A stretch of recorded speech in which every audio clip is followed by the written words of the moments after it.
send him the link. So, all right, No Name Podcast is back again. Episode something. I don't know. We out there over a year. Don't do that. They might be 60. I think it might be episode 60. I think we're on 60 today. Yeah, we're on 60. What is it? The braids? All right. Yeah, we've been here for a minute, man. So That's how we move it. All right, we're appreciate you guys for waiting. We're always a little bit late with the pod, so we apologize on that one. But we are back again. Today we have a special episode dedicated to one man in particular. We are going to be discussing the Triple H category of him being top 10 in WWE all time. That's been a big topic on the pod that we've been debating back and forth and discussing among some people on the show. So we figured we'd make a whole episode about it. Today we're going to talk about whether or not Triple H is top 10 all time, and then you guys can kind of vote and decide which team you think won. Top team is for Triple H being top 10. Bottom team is a no, him not being in the top 10. So make sure you guys listen, because a lot of y'all don't be listening sometimes. Make sure y'all be listening to what people have to say. Even if you don't agree, just listen to what everybody has to say. And then we want you guys to vote on who you guys think got the better debate topic. And then we'll also talk about some stuff afterwards about Mania. Some things going on in WWE right now. So I'm gonna let Nate take over because this is one of the episodes that to win. So I'm gonna let you take over and talk. Who the fuck got a wrestling show in the bag? I think it might be Mo's job. Mo, mute your dumb ass. It's not me. Oh, you can hear him? Are you serious? Yeah. Oh yeah. I can't believe. Normally my mic doesn't pick it up yet. Brandon's doing my rise video in the background. So unless I'm talking, I'll make sure. Yeah, we're good. I don't know who that was. I thought that maybe it was his job, but yeah, that's all good. It's all good. No worries. Okay. Oh, let me. My bad. Oh yeah. I Small Afro and Ryan, I'm gonna let you plug in your stuff. So Small Afro, plug in your stuff to everybody. They can follow you on your socials. Then Ryan, you can go after him, and then Nate will go after. Oh hell yeah! Well, Small Afro really on everything. There's different variations of it for Instagram and Twitter and stuff like that. But you can find me Small Afro on YouTube and obviously Vibe. We're doing a lot of cool things on the Vibe Guys channel. Yeah, I'm excited to see what happens this year with the new game coming out and everything. So, I appreciate you guys letting me on here for sure. No problem. Thanks for coming through. Cool. And I'm Ryan from the North-South Connection, just a podcast network. A lot of nostalgia based, so it's very interesting that I'm here to be able to kind of spread that across here for this debate. And I'm ready to play the game. Oh, wow. All right. You ready to play a game? All right, well, I guess we're going to dive into it, man. I've been trying to tell y'all for months. Triple H is not top 10, and I got two shooters right here with me. And I'm gonna let my number one shooter. He long range and up close. He'll get you anywhere. Ryan, tell us why Triple H is not top 10. All right, off the bat, I think he's top 20. I think he's top 15. I just don't think he's up at that top tier of a top 10 within the WWE. There's plenty of things that we could look at to get there. Longevity is probably his greatest attribute, and he's probably top 5 for that. But then when you start weighing quality of longevity, then it's just like, all right, there's some years and there's some things that really aren't the best. Charisma, he's very good with his charisma. He's great at some points. Others are just blow him out. Star power, he's a star. He's a legit guy, but he's not on that top 5 tier, maybe even top 10 tier of all-time star power guys in the company, right? Fourth, flexibility. He's a little bit of a detriment to himself flexibility-wise. He's kind of in that same lane once he gets in that lane, right? He is the cerebral assassin. He is the king of kings. He is that. And he kind of just stays stuck there and kind of, whenever he struggles in that bubble, when others kind of don't live up to and fill in the quirks or whatever. So I think that's a big detriment to him, is flexibility as well. He doesn't, when he adapts to others, he shows that he can be an all-time great, but I don't think that he overall is flexible. The next being storylines. He has all-time storylines for sure. He's definitely top 10 within storylines within the company, but that's kind of due to the longevity as well. I feel that, but again, Katie Vick's an all-time worst storyline as well. There's also a lot of BS as well.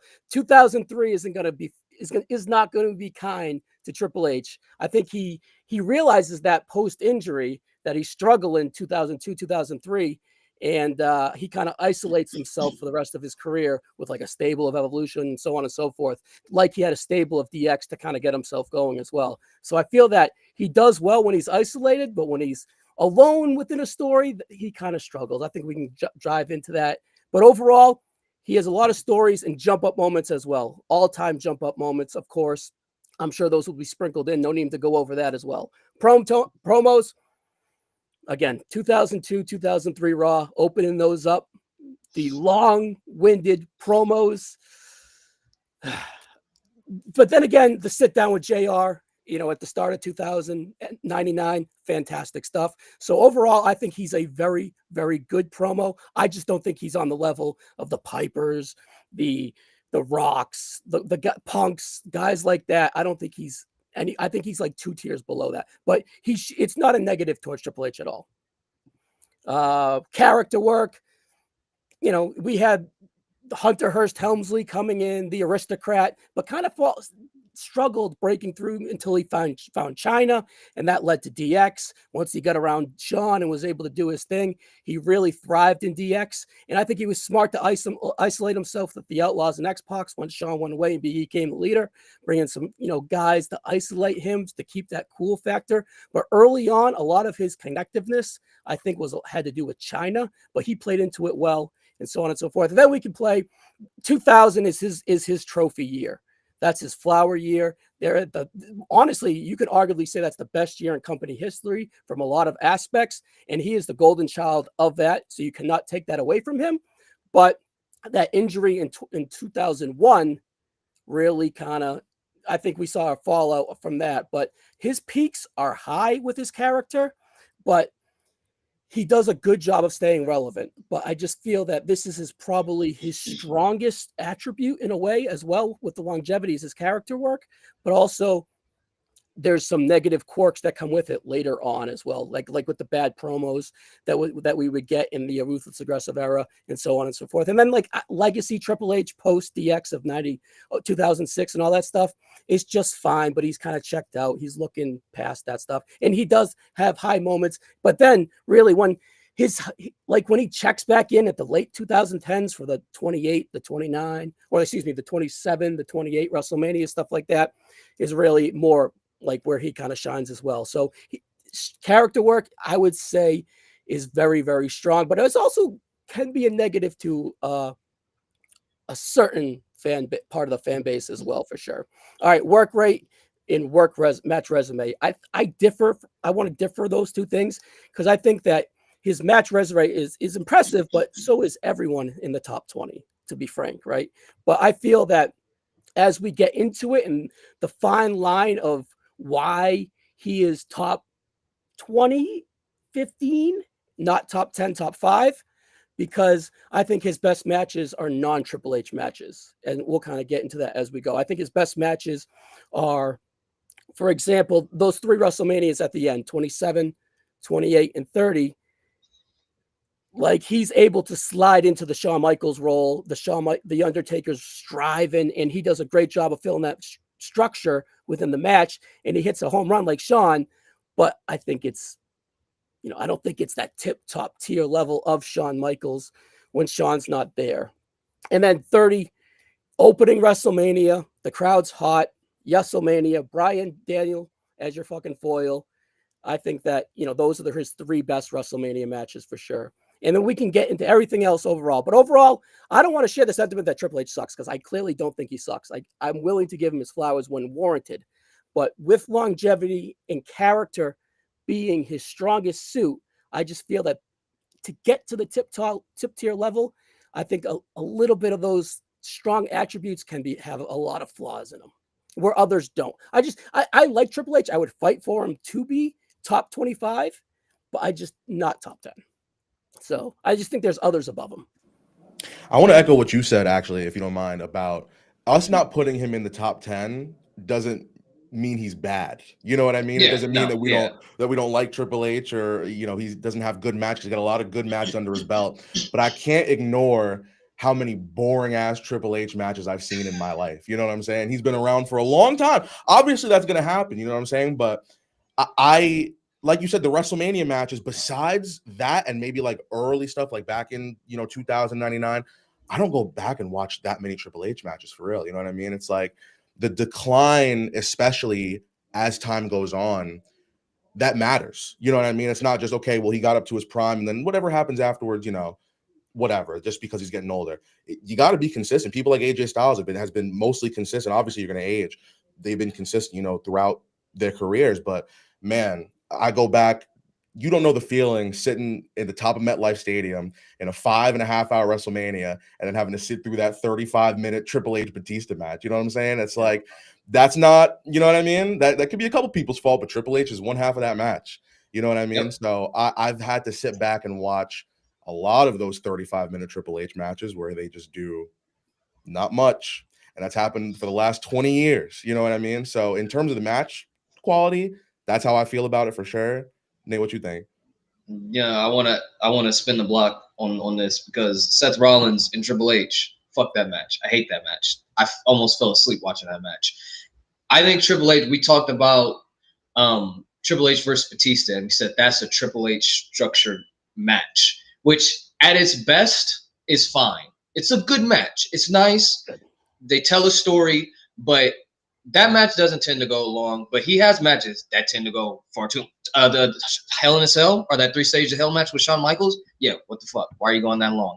Like, there's just matches where they're 30 plus minutes, 40 plus minutes, and it's like, dude, you could have chopped 10 minutes off this off, but you wanted to work a hold because you're freaking NWA Mark and you love the freaking in-ring psychology, which I respect it, but there's a reason why I put certain people above them, which we'll do. Yeah, you got to adapt to the times. Yeah, you got to adapt to the times, and we don't want to sit through this anymore. You got guys like Jericho and Guerrero and Angle who are technical masterminds in the ring, but they can pick a body part and they can pick it apart, but they don't got to take 20 minutes to tell that story.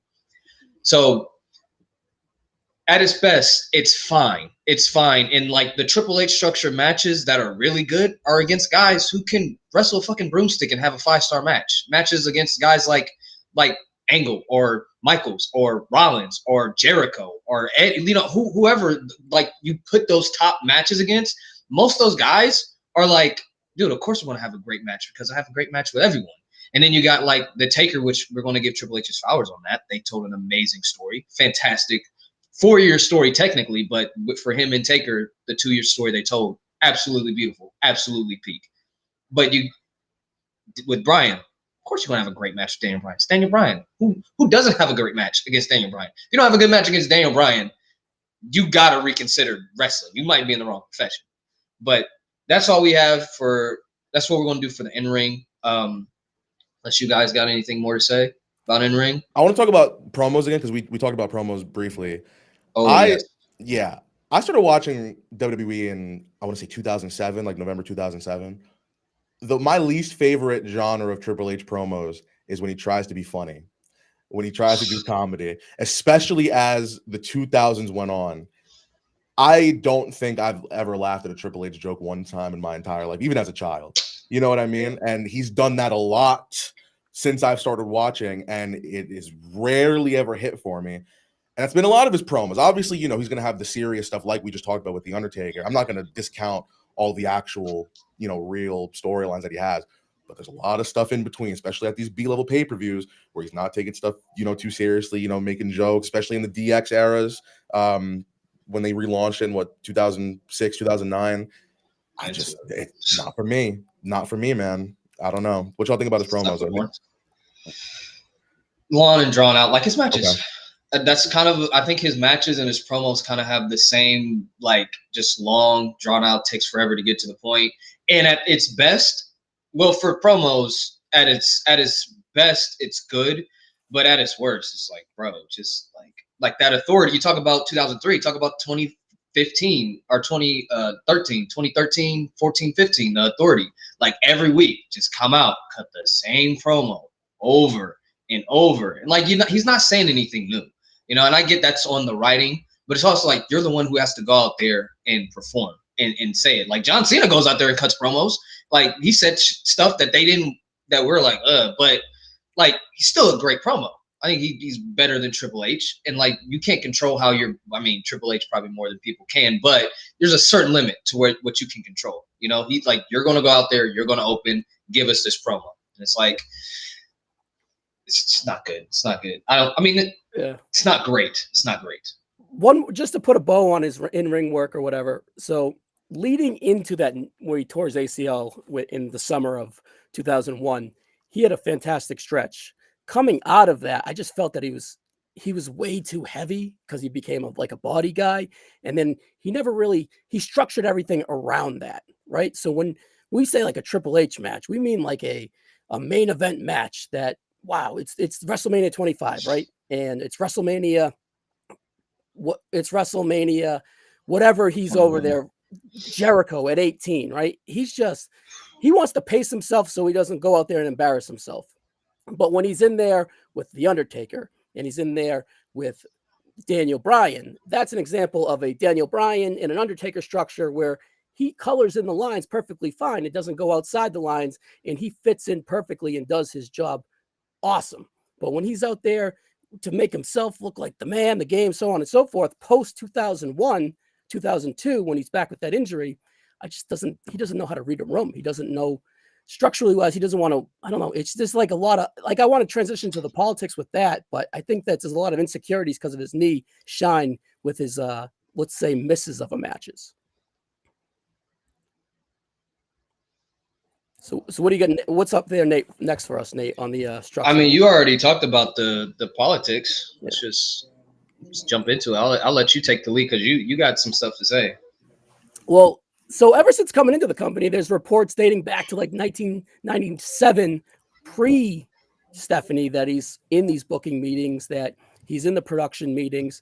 And before that, he's driving around Sean Waltman, X-Pac, Nash, Hall, HBK. When they're all zonked out, he's driving the minivan and he's learning from those guys.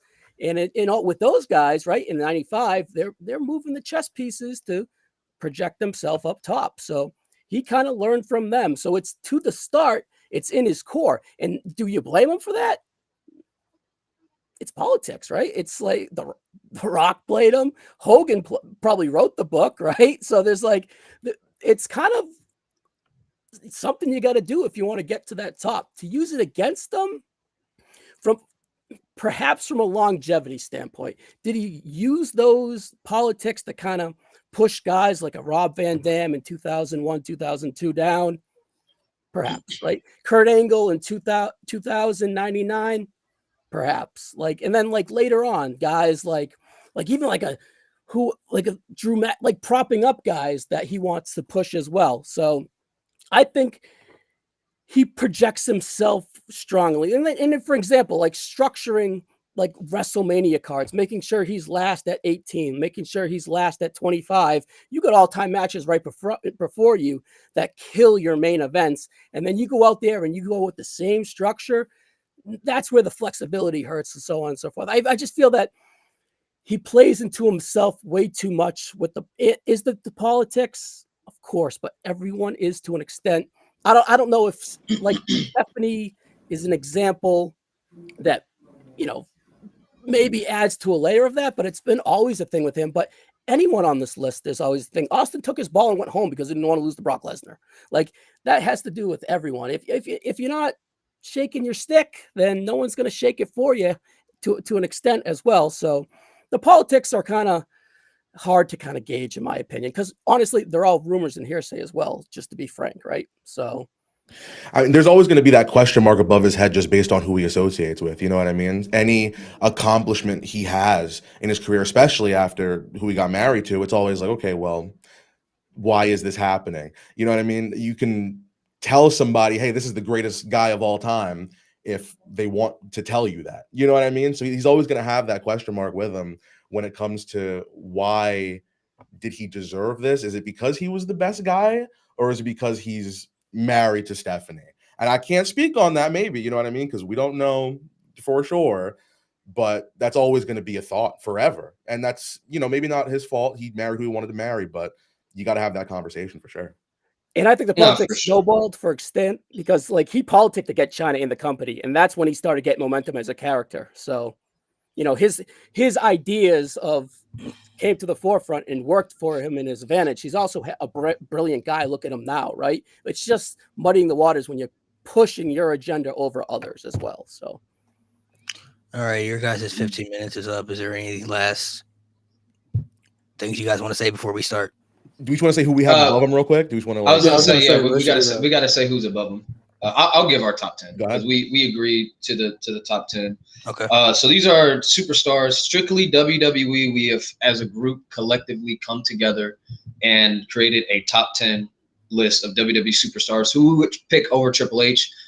We'll explain it in the rebuttal, but this is in no order. But we have Austin, Hogan, fuck him, Rock, Roman, Brock, Taker, Seth Rollins, HBK, Cena, Randy Orton. That is our top 10. So y'all can do what y'all got to do with that. I'm so glad y'all said Brock. I get to eviscerate that merchant. Let's get it. I told So you. we'll just What'd I talk tell you? about the things. I love Brock. But We'll just talk about the things they discussed, and then we'll just the top 10 will just be the rebuttals because they never really got to explain why they're Fair 10 enough. is they're 10. So I'll start and I'll just go into the politics stuff because that's what I'm mainly going to talk about, and then I'll let Lewis talk about the match stuff because I know he has some things that he wants to talk about that, and then Mo, you can talk about what you're going to talk about after that. But for the politician stuff, yes, we all get that he's married to Stephanie McMahon. Does that open up more doors for him? Sure, of course. You know, that probably opens up more layers of opportunities. Maybe he wouldn't have had 14 world title reigns. Who knows, right? We can't predict the future. But I feel like that same tax needs to apply to other superstars who are also afforded those opportunities. They may not have been, married into the wrestling family or had, those opportunities like that.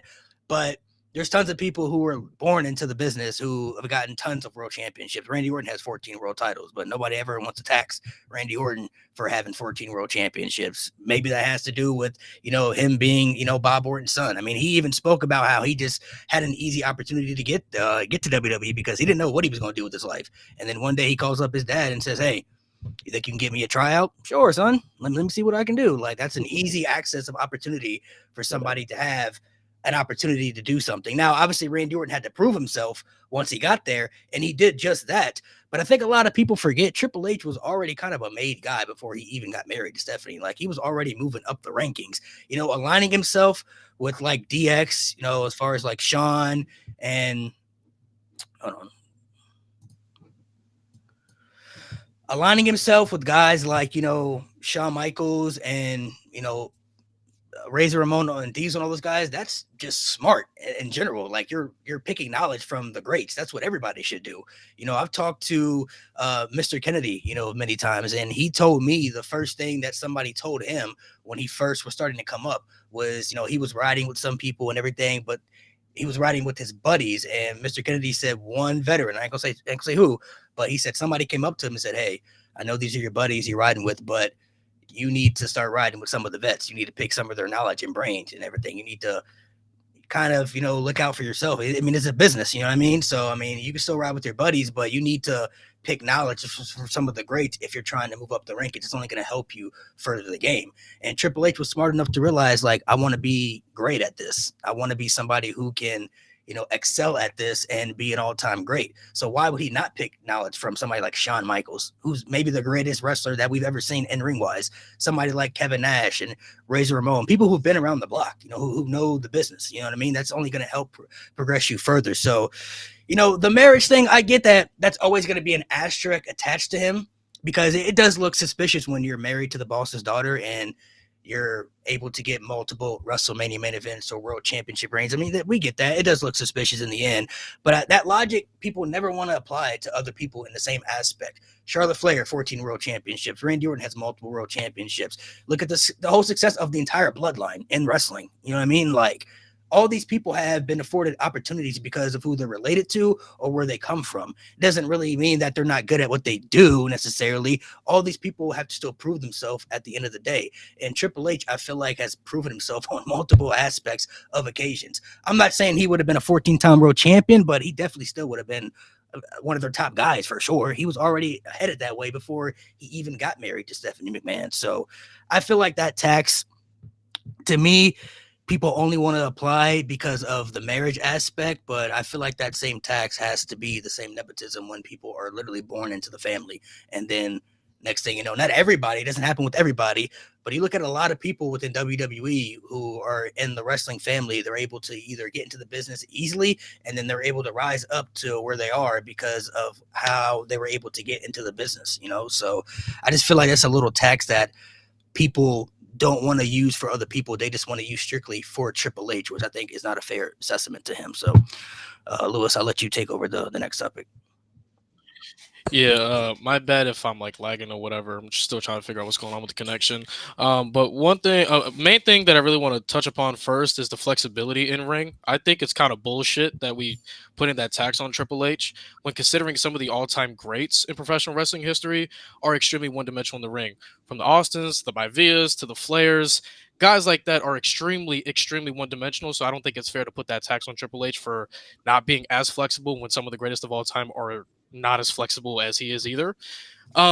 So we don't got to talk about the classics or anything like that because it'll be stupid to waste my time. We know what Triple H's classics are, yada yada yada. What I want to touch upon is the stipulation merchant. I don't think Triple H is a stipulation merchant. I actually spent the last 2 days watching Triple H matches that do not involve a stipulation. So I would like to go over all these list of matches, and however you feel, if you feel it's a Triple H constructed match or an opponent constructed match, at the end of the day, Triple H plays a part and he has to do well. He has to execute no matter what, no matter who's leading or who he's not leading. So obviously, Triple H versus Jeff for the WWE Championship, No Mercy 08. Good match. Help elevate Jeff Hardy a little bit more with the story. Triple H versus Daniel Bryan at WrestleMania 30, one of the greatest WrestleMania openers, if not the greatest WrestleMania opener of all time. Triple H and Stephanie McMahon versus Ronda Rousey and Kurt Angle at 34. I'm sorry, that was a Triple H-led match. Nobody can tell me otherwise. That's a washed-up, old, bald Kurt Angle. Stephanie that hasn't wrestled since SummerSlam, 2013? And a newly fresh Ronda Rousey. Obviously, Triple H, Shawn Michaels, Chris Benoit for the world title at WrestleMania 20. I hate Benoit as much as the next guy, but Triple H played his part extremely well. All three guys, honestly, nobody outshined the other. And then these next two matches, which I firmly believe are also Triple H-led matches, and these are the John Cena matches. Both of them are for the WWE Championship. WrestleMania 22, Night of Champions 08. Those are Triple H-led matches, and he made Cena look like a fucking god at WrestleMania 22, which solidified him as the guy when he tapped out. And then Night of Champions 08, furthering John Cena's storyline of trying to chase the WWE Championship. Both of those are Triple H-led matches without stipulations. Triple H versus Taka Michinoku on Raw, classic, fast-paced, big brawler, cruiserweight match. He made Taka Michinoku look like $1 million, one of the best false finishes. Triple H versus Chris Benoit, No Mercy 2000. Chris Benoit, obviously not coming off Chris Benoit not being prevalent in the main event scene at this time. This was a Triple H-led match, slowed the pace down. Benoit did his thing. Triple H versus Kurt Angle, Royal Rumble 2001 for the WWF title. To me, that was another Triple H-led match. Kurt Angle still sort of green around this time, even though he was the world champion, because they really want to solidify Kurt. That's another Triple H-led match without stipulation. Obviously, Undertaker, WrestleMania 17 against Benoit, Vengeance 04 for the heavyweight championship. Made Chris Benoit look like $1 million and solidified his title reign as the guy going forward. Great American Bash 08 for the WWE Championship against Edge. To me, that's another Triple H-led match. Edge was just filling in the lines, like you guys were saying. That's all Edge was doing. He was playing Follow the Leader. Triple H did a good job at that. Jeff Hardy, again, Cyber Sunday 08 for the WWE Championship. Another Triple H-led match. Did a great job at doing the false finishes for Jeff Hardy. Obviously, back-to-back great tag matches in back-to-back years. So the first tag match, we got Triple H and Chris Jericho versus Chris Benoit and my Via bitch ass on Raw. Great tag match. Then we're following that up with one of the greatest Raw matches, regardless of stipulations, with Triple H and Stone Cold versus Chris Benoit and Chris Jericho. One of the greatest tag matches ever. No stipulation on that. And the last but not least, you got Triple H versus Shawn Michaels versus John Cena, Survivor Series 09 for the WWE Championship. So basically what I'm saying is the past 2 days, I saw this motherfucker put on bangers without a stipulation. I understand the argument that some of his best matches, which I will agree, I'm not going to argue. If you bring it up, I'm going to stay shut because there's literally no point of arguing it. His best matches do involve stipulations, but insinuating stipulation merchant means he needs a stipulation match to have a banger of a match. And I spent the last 2 days disproving that claim that Triple H and all that's a whole gosh. Mo, I'm gonna let you go. Just go ahead. This connection's cutting out. I could All right. So, okay, go ahead. All right, so I'm gonna try to get some. So basically, if we're implying merchant means that this guy is watching Triple H in non-stipulation matches put on good matches. He's not a stipulation merchant. He doesn't need it. Now, does he have to use it to? Yeah, so do what superstars like Jeff Hardy needs to jump off of shit to have a. No, Triple H is not a stipulation merchant. He's. So I feel like I'm going to start my argument with a question to the other team. I'm going to talk about his title reigns. Question for y'all. Do you feel like Triple H stat padded a lot of his title reigns? That era stat padded their title reigns. I feel like they're- Made my point for me. But we're talking kayfabe stuff. go ahead. No, let him go. So I actually sat down and did my homework and broke down every last one of those 14 world title reigns. And to be honest, the good very much outweighs the bad. So let's talk about the first 5, which took place in the Attitude Era.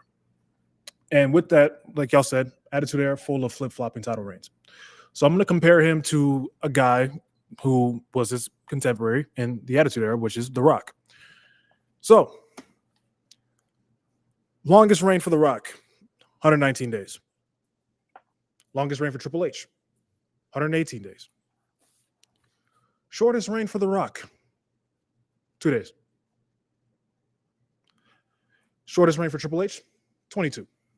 Average days for The Rock as champion, 43 days. Average days for Triple H, 52 days. Now, to me, I don't think the length of a title reign matters. Would you say The Rock is a good all-time great world champion?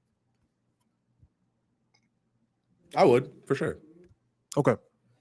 I don't think either one of them should be taxed because I don't think the length of a title reign should matter if you are producing good work. Because you can have a long title reign and it be a bunch of BS, but you can also have a short title reign and give you a lot of great work. For example, its 5 reigns consisted of matches like Austin and No Mercy 99, the first ever SmackDown main event with Rock and HBK as a special guest referee. Both Cactus Jack matches. Those matches that established him as the top main event heel of that era. Like Lewis mentioned, Triple H and Taka Michinoku on Raw. Backlash 2000. He has all that elite work. 2000 and 2001 were built off the back of The Rock and Triple H, and they needed each other to make it what was arguably the best year in company history. And within that time, you had feuds like the feud with Austin, the feud with Rock, the feud with Foley, the feud with Vince that sparked the Helmsley McMahon regime at that time. So that's the first five title reigns, which produced great elite heel work that I think is the peak of Triple H's career. So now let's talk about the Reign of Terror. And I'm glad y'all brought Brock Lesnar onto your top 10 because let's dissect that man real quick. Let's go ahead and cook that man real quick. So obviously Triple H's main tax for a lot of people is the Reign of Terror, right? I'm going to give y'all a Reign of Terror that I think is significantly worse from a guy that y'all put above him, and that is Brock Lesnar. Triple H from 2002 to 2005, 5 world title reigns as the world heavyweight champion. Brock Lesnar from 2017 to 2020. 3-time Universal Champion, 1-time WWE Champion. I 100% think Brock Lesnar's Reign of Terror did way more damage than Triple H. Let's talk about the bad from Triple H. Katie Vick, I think that really goes without explanation, right? And then, of course, all of 2003. I'll give you that. But I think every wrestler has their low years. No doubt. I'm not going to defend nothing from 2003. That is a whole year of a steaming pile of mid. So let's look at Brock's bad. The feuds with Joe, Braun, Roman especially, and then when he wasn't there, the championship felt like it didn't even exist. WWE pretended it didn't even exist when they were trying to establish the Universal Championship as the #1 title in the company. When Triple H was World Heavyweight Champion, yes, there was a lot of bad in there, but you still knew that was still the number one championship in the company. It still felt like the most important belt on the show. And then let's look at the good from both of them. Good from Triple H. You had feuds with Shawn in there. The feud with Orton. The feud with Batista especially. The feud with Benoit. First ever Elimination Chamber. And then, of course, during that time, leading one of the greatest factions, arguably the greatest faction in WWE history and Evolution. So if Roman Reigns gets all this love for leading one of the greatest factions of all time, gets all the points for that, I feel like Triple H deserves some points for that as well. Now let's look at Brock's good. Fatal 4-way match that at SummerSlam 2017. Both Survivor Series matches with AJ Styles and Daniel Bryan. And then, he elevated Drew. And I forgot to mention, he did squash Kofi to feud with Cain Velasquez. 09 SmackDown before we talk about that. Or 19. Cain Velasquez. For sure. All right. And notice with Brock, I mentioned 0 classic feuds. Not one. You had one solid one with Drew McIntyre. No classic feuds. So if we got this energy for Triple H, where's that same energy for Brock Lesnar? I'll save my venom for Brock because I haven't even gotten started with that fraud. Love him, but he's a fraud. To add on to one more point, when we were talking about the elevation of talent, Triple H has also done a lot of that. Like, I think a lot of people always look at his, matches that maybe he shouldn't have won, like the Booker T match at WrestleMania and everything, and the burial of talent. But he also helped make a lot of guys in those scenarios. You look at the 3 WrestleManias from WrestleMania 20 to 21 to 22, he helped solidify 3 main event guys 3 years in a row. They basically were using Triple H to give the rub off to other people to help either make them main event guys or solidifying them at the top of the echelon. Benoit, that made him a main event guy after Triple H tapped out to him at WrestleMania. Batista helped elevate him up to a main event guy. And then John Cena at WrestleMania 22, to me, that's what solidified Cena as the face of the company. Because in 2005, it was really neck and neck between Cena and Batista. Like, who's going to be the next guy? Like, it was very, very close. Then Batista got injured, unfortunately. But once, John Cena tapped out, made Triple H tap out at WrestleMania, look at the gap between Batista's career and then Cena's career afterwards. It wasn't even close after that. After that Triple H match, people knew Cena was the guy, and Batista never was even coming close to touching that stratosphere ever again.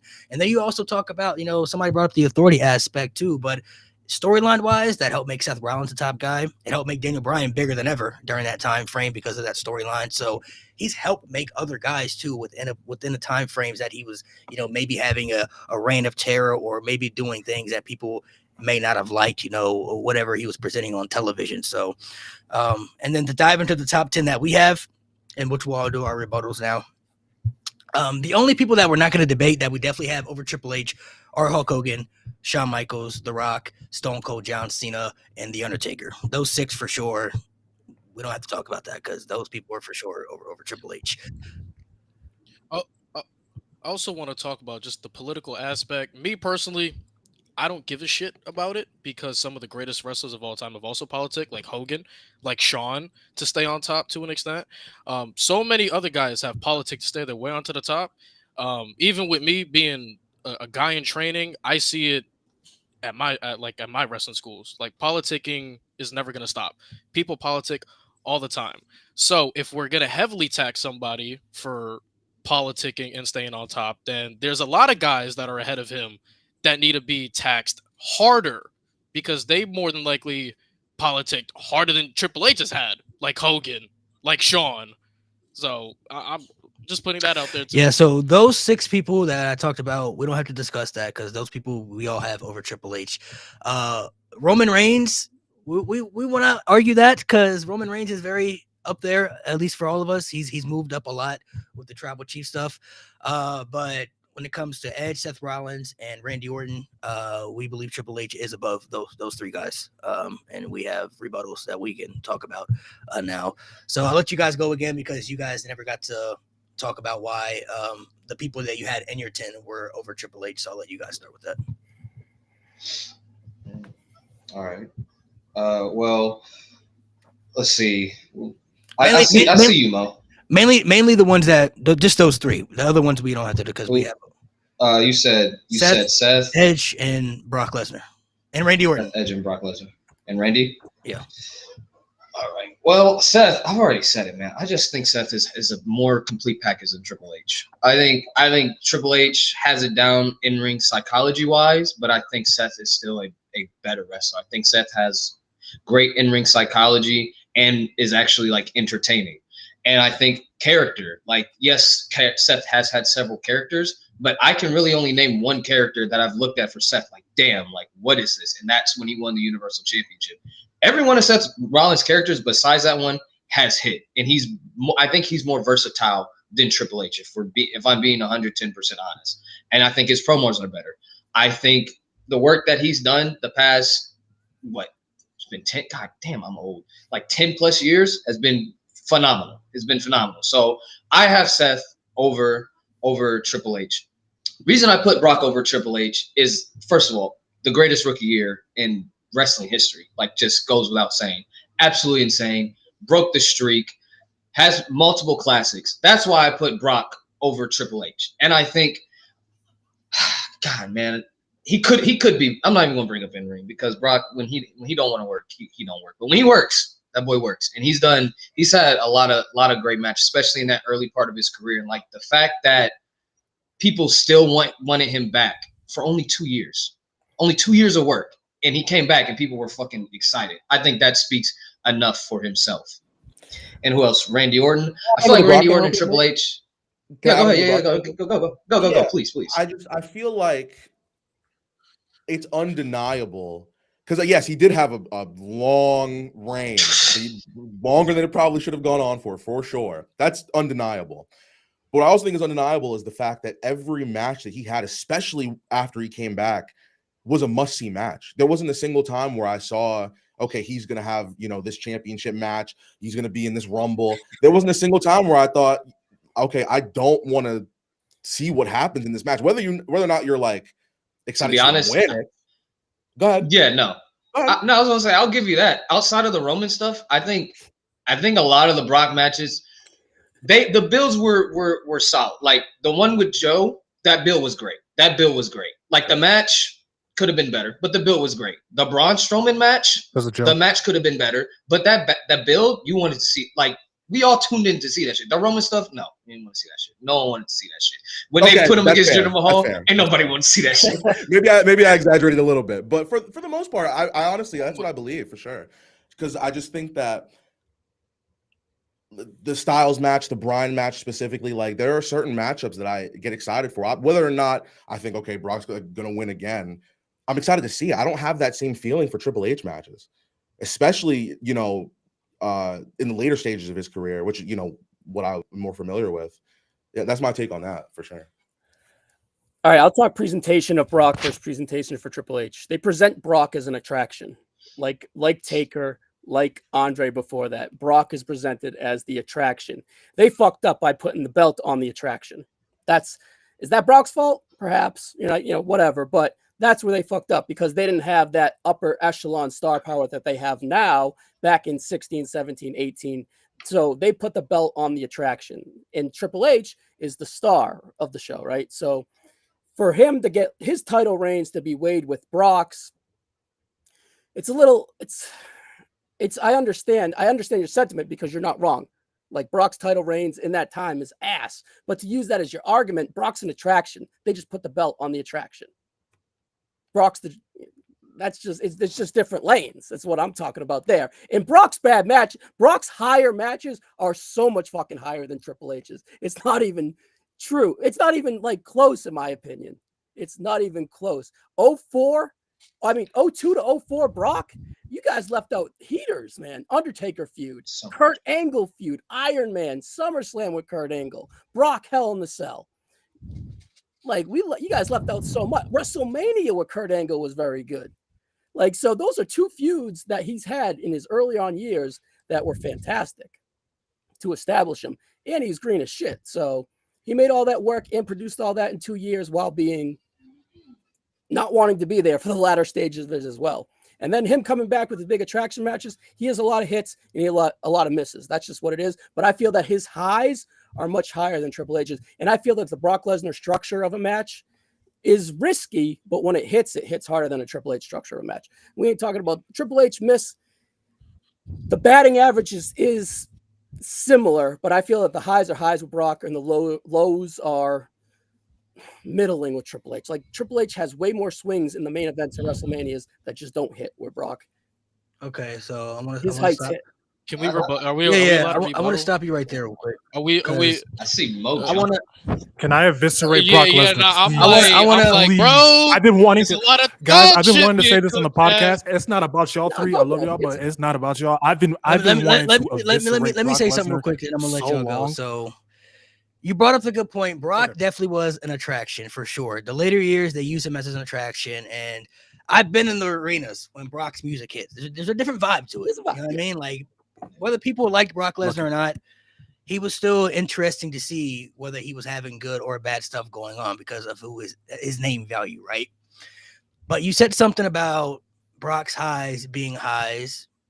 He had some good highs. You know, if he had stayed in, if Brock had stayed in WWE, I think he would have went down top 5 all time. If he had stayed like all those years, he was pushing like elite category He has the conversation. attributes for sure to get Just there. by the way they were pushing him. Yeah. But I don't think his highs are higher than Triple H. When Brock Lesnar was at his highs with the Universal Championship reign, it was the worst WWE's product was at that time frame. And Brock Lesnar was a huge part of that reason of him holding the title hostage, not having any good appealing storylines in that time frame. Like Triple H's Reign of Terror was bad, but the shows were still watchable. Like Raw was still watchable every week. When Brock Lesnar was champion from 2017 to 2019, Raw was unbearable to watch. He wasn't there most of the time. And that's part of the reason why it was unbearable. To watch, But that's 'cause he was not the the why. champion. problem. He's an attraction. It's That's not the on It's not him. Brock's One of fault. the I don't reasons- think It it's is. on It him. is on him because he's holding the title. He has the title. I'm gonna rebuttal this. I'm gonna rebuttal this. It's I'm gonna go right after you. it kind of is, but it's not because we've seen when you have part-time champions, you can still have a good show. Roman's never there, but yet SmackDown's still a good show. So you can't just put it all on Brock because they had good stuff with the IC Championship. That's just WWE creative just fucking sucking at the time. Like we can't control that Vince was in charge and didn't know how to book a show. Even when Brock was there, the show still wasn't good because the fucking writing was terrible. When Roman's gone, the writing's good or good to great. When he's there, the writing's good to great. Like you can't completely fault Brock not being there. It's just a product. Like that shit was just not good. Even if fucking Seth Rollins, we saw when Seth Rollins was champion, that shit was ass. It still was ass. So, Like let me overall, ask you that too. SmackDown was still ass. So to add on to that, I strongly disagree with that statement. That fully is on Brock Lesnar because when Roman Reigns is there, you don't think Roman Reigns has the power to control the stories or the things that he's doing when he's in? You don't think Brock Lesnar has the power to? You saw it with Jinder Mahal, bro. When they had that, man, get that shit out of here, bro. I'm not working with Jinder Mahal. Yeah, good on Brock. Good on Brock. Brock Lesnar, if Good he on had Brock. cared enough, could have easily told still good stories and had good stuff going on in that time frame. He just didn't, which is why it was bad. Like it was insufferable to watch him as the champion. He had for 504 days as champion. You're telling me he couldn't have any good stories in that time frame, no matter how the creative is. He He might couldn't have have been there for 40. any good storylines in that time frame. Barely any good matches. He couldn't have any. Why are we making excuses for Yeah, ass? it was just That's what bad. I'm not And making he was excuses. bad. I'm just saying it's not. The energy is not the same. It's not I'm ready fully. to- I'm Like ready to I fry can this man. understand. How is it we talk about this shit every week, how when Brock Lesnar was the champion, how unwatchable The product was unwatchable because regardless. of how Nate. So I'm gonna go off a point that you said. You said that the Braun Strowman and the Samoa Joe feud, like the way they were built up, was Yes, it great, was. right? Do you know what's worse than a shitty match not delivering on a shitty build? A match not delivering on a great build. He had that time and time again throughout his reign. He had so many fire builds, and the result that he gave us was dog shit. You mean to tell me you couldn't put on a banger match with Braun Strowman? Roman Reigns was doing it all 2017. You mean to tell me you couldn't have a decent feud with Samoa Joe for the title? Roman Reigns did it majority of 2018. Like, Brock with his Universal Championship reign, the way people want to tax Triple H, Brock in his Universal Championship reign on the people he beat and how he beat them, a lot of them still haven't recovered. Braun Strowman still hasn't recovered from them 3 ass whoopings Brock Lesnar gave him. Samoa Joe had a little bit of steam going back to AJ Styles, but was never the same as he was when he faced Brock Kofi Lesnar. Kingston, bro. There's a lot of guys that face Brock. Never been There's in a the lot top of guys that position face after Brock. Like he never even got a rematch.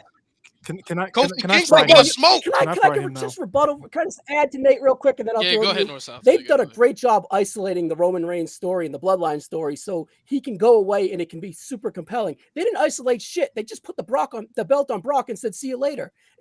Yes, you could say it's on Brock, but as a whole, we know right now the current day WWE construction of how they present stories are much better than 5, 6, 7 years ago, where you guys are taking an inch and running a mile with.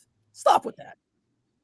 But why are we acting like it's just 50-50 though? There was numerous reports that said Brock Because didn't want to it's show in his up contract, he to ain't work. got to. What But are no, we they've doing? isolated all the. It's not 50-50. I think you guys are taking Alright, hold on, something hold and on, going hold on. super Crazy. long with it. Can we analyze this That was you your accolade? entire first rebuttal. Hold on, You guys hold take on, this hold little on, Brock thing and run a mile with it. 1 second. You spent 1 second. 7 minutes on Triple H Comes centered matches. the tight end braids. Like all these matches you gave me, I gave them 3.5 to fucking 4 stars, bro. Like they're very good. They ain't great. I never But said they were he's a great. ve- My is he a my great- document because actually you ain't says top 10 if you're very good. Like we ain't saying he ain't very good. You haven't taken his Brock Lesnar stuff and just run it. wait. what? No, All right, man, it's my just bad. Hold on. Let throw me the ball. analyze. No, you yeah, can Let me- it's just That's it all crazy. happened, bro. We saw it happen. Like we watched it. All right, braids. Wait, no, All right, because go. all right, waves. Look here. Let's analyze this accolades merchant that is Brock Lesnar. By the way, I love Brock as a wrestler. This is not. This is just to put his career into perspective. Because too many times people, when they put him in this top 10 conversation, it's like, well, look at the accolades without adding the context to it. Let's dive into it. The first 2 years of his career, I will not have a word of negative to say about that. Put that away. Great peak, fantastic. But it's only 2 years. Now let's talk about, I'll cut it off from 2012 to 2023, because that's the last time we saw him. I'll cut it off there. The last 11 years of Brock Lesnar's career. 2012 until WrestleMania 40. Hot pile of mid. He had the one CM Punk match. That's it. Then he breaks the streak. Okay, and then he goes on a great run until about 2016. Or we'll take it until 2017 when he beat Goldberg. We'll give him that because that feud was fun. Then he beats Goldberg. And that was 3 years of crap. I can't cuss. I'm fast. Just garbage. Buns. The reason why we can say he's a special attraction, but when you're an attraction, we're coming to see you and we're excited to see you, and you don't deliver every single time we're coming to see you for 4 years straight. When you're trying to establish a new championship, we gave you the championship, and you've made that championship feel like at some points didn't even exist. While when Triple H, yes, he had his bad with the reign of terror, but at least the championship felt like it mattered. When Brock Lesnar was the championship didn't feel like it mattered at all. And then after he came back, 2021, the feud with Roman, you had the tractor thing, and that was about it. Outside of that, the Cody Rhodes feud. Why did he win the Royal Rumble again? For what? Why did he win the WWE Championship twice? For what? Double stat pad in the span of 2 months is diabolical. That is a majority. He had the WWE Championship, I believe, in his first run 3 times. So 3, and I'll give him the WWE Championship reign in 2014. So 4 out of 10 reigns, trash. Or 6 out of 10 reigns, trash. Just trash. Flat out garbage. What are we hyping up here? Because even if we get into talent, sure, I'll give Brock in ring. At their best, I'll give Brock in ring. But if you want to get into like character work, promo work, there's a reason why when they took Paul Heyman away from him, they gave him back Paul Heyman because he can't talk. Because he can't talk. One guy can talk, one guy cannot. All right, I mean, Triple H is definitely a better promo than Brock Lesnar. I kind of want to get off the Brock Lesnar stuff for sure, Yeah. but we're kind of comparing what seems like maybe 2 similar careers. To be honest with you, it seems a little closer than we might think for It sure. ain't similar though. I don't think it's similar at all. I think it's kind of disingenuous to say Brock has The bad the outweighs the good. highs that Triple H has had. When we're looking at Triple H's highs, a lot of his feuds are fucking company shaking. Some shit that we're gonna tell our grandkids in fucking history class about. Like we're talking about Triple H versus Shawn. How did that change the business? They completely elevated the best friends, bitter rival storyline that we see to this day. We saw it with Johnny Gargano, Tommaso Ciampa in Black and Gold. We continuously see it with not Gargano, with Kyle O'Reilly and Adam Cole. We see it with Sami Zayn and Kevin Owens now. Like those stories, best friends, bitter rivals, don't happen without the elevation of Triple H and Shawn Michaels. Then we're talking about Triple H versus Undertaker, where before this bloodline story happened, was literally almost locked to a lot of people as the greatest story ever told. Literally, almost every single WWE fan, when they're talking about Triple H and Undertaker before the bloodline happened, damn near more than likely had Triple H and Undertaker that 3-year stretch as the greatest story ever told. And then you're looking at Triple H, who's responsible for being at the head of building up two of the biggest babyface peaks of my lifetime, which is Jeff Hardy and Daniel Bryan. Literally, company shaken. Oh, wait, Jeff Hardy being bigger than Obama and Daniel Bryan. I mean, we ain't got to talk about 2013 Daniel Bryan. I mean, come on, man. So I don't see where Brock Lesnar has any, like, Brock Lesnar, Kurt Angle is elite. It's not, I'm not putting it on the same level as Undertaker and Triple H, though. Sorry. Doesn't have the story, doesn't have the layers. Just a great WrestleFest, which I love. I love wrestling, but it doesn't have the layers on that. Doesn't have the layers of Triple H and Shawn They're not the Michaels. same It wrestler, doesn't. though. I don't look at One Brock question. Lesnar matches to feel emotion like for real. He's just like a monster that kind of kills people. You kind of see that in the Styles matches, in the Bryan matches. You go ahead and you see, you know what I mean? agree. And Okay. I don't want to act like Brock's never put anybody over like y'all say Triple H has, or he's, you know, trying to elevate careers, because he did that with Drew. He did that with Drew for sure. He put over Cody. He I was put gonna over Rollins. ask. Go I was ahead. gonna ask. All right, no. No, you that, got it. I'm Roman not. over I'm Seth. not- You're gonna answer my question. You're about to answer my question, so continue. No, You're but good. that's kind of the examples that I have. But I think it is closer than you might give it credit for sure. Dude, I was gonna say, like, outside of Drew and kind of Cody, I guess. Who else is he really elevated? That was my question. And I mean, he's that an was it. attraction. He's supposed to have attracting matches like Cena, Extreme Rules 12, Punk, SummerSlam 13, the 4-way in 17, Rumble 3-way in 15, SummerSlam 2022, WrestleMania 31, the Streak moment, Brock, and then all the stuff from 04, 03 that we threw aside. So he definitely has high moments and great matches since the return. Those are, like, I don't know if does Triple H have a match as good as Cena as Extreme Rules with anyone with that veracity and that style? Like, Extreme Rules 2012 is fantastic as a return match. He hadn't wrestled in 8 years.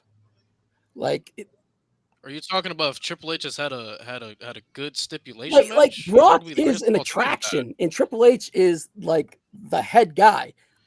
We can compare them all we want, but the presentation is different. What's the question? I asked the question though. Are you asking if Triple H has had a good stipulation match that's better than Brock? Yes, he has. Sure, but you haven't Many. even mentioned Triple H. End of an era wipes any stipulation match Brock has ever You had. talk about the Let's Shawn get match. that out the You way. haven't even mentioned his best Shawn match. This Raw, December 2023. That's the best match Triple H had during that ruthless aggressive era. I would go Shawn and Triple H at For SummerSlam, sure. but I'll let her. Yeah, rock. that's me. That's what I that's go. That's ruthless. what I That's go. ruthless. let her But rock. That's hence the That's common what I go. denominator there, Sean. But then we also have Batista and Triple H inside Hell in a Cell. That is a top 5 Hell in a Cell match I've Great ever match. seen. For sure. It's a great match. I look at when we're comparing the two careers. Yes, Triple H has had highs, Brock has had highs, but I feel like I've seen more classic Triple H matches out of the two. I've seen better Triple H storylines when you're comparing to Brock's storylines, and when you compare the lows, Brock has had bad lows, worse than Triple H's lows that I've ever seen. So that is why Brock Lesnar is out above Triple H for me.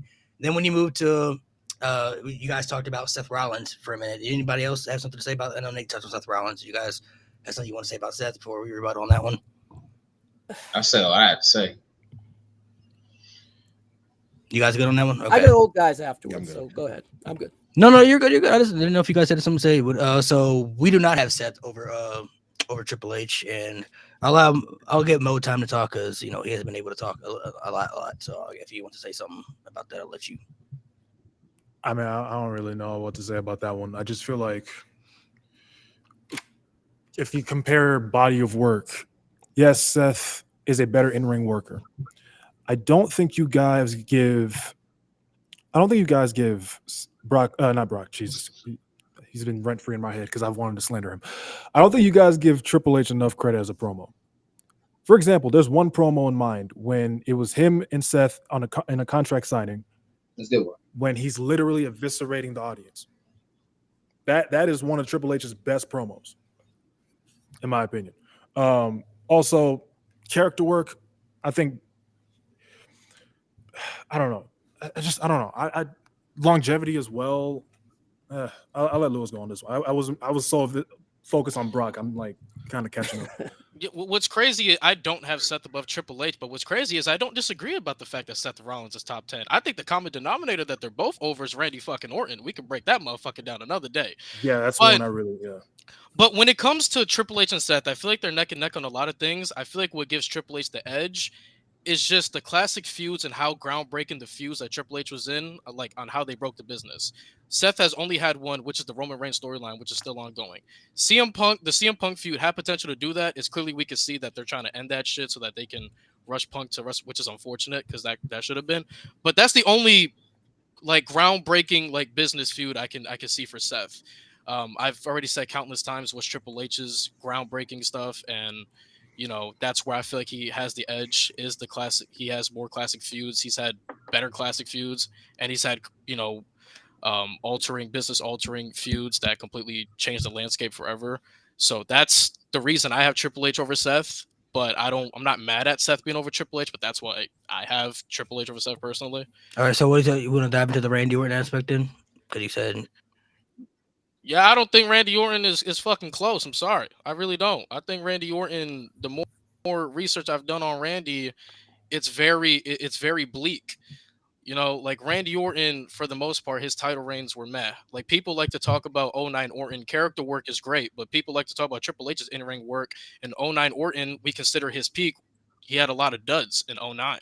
I don't think Orton matches the level, the quality, and the consistency that Triple H has been able to put out. I don't think Randy really compares to Triple H. Even though they're neck and neck on the all-time scale, like when we're ranking, I think Triple H is comfortably better. I think Triple H, for the most part, was a better champion than Randy. I think he's had better feuds. I think he has better matches. Character work, I'll give to Randy Orton. But other than that, I think comfortably everything else is Triple H. I think impact plays a huge factor into putting him on a top 10 list for sure. I think it's undeniable that Randy Orton is one of the biggest names in wrestling of all time. You know what I mean? Absolutely. And I don't necessarily disagree with the point that you made, but it's just like when you compare it to Triple H, I don't know, man. I don't know. He's had a huge impact on the wrestling industry.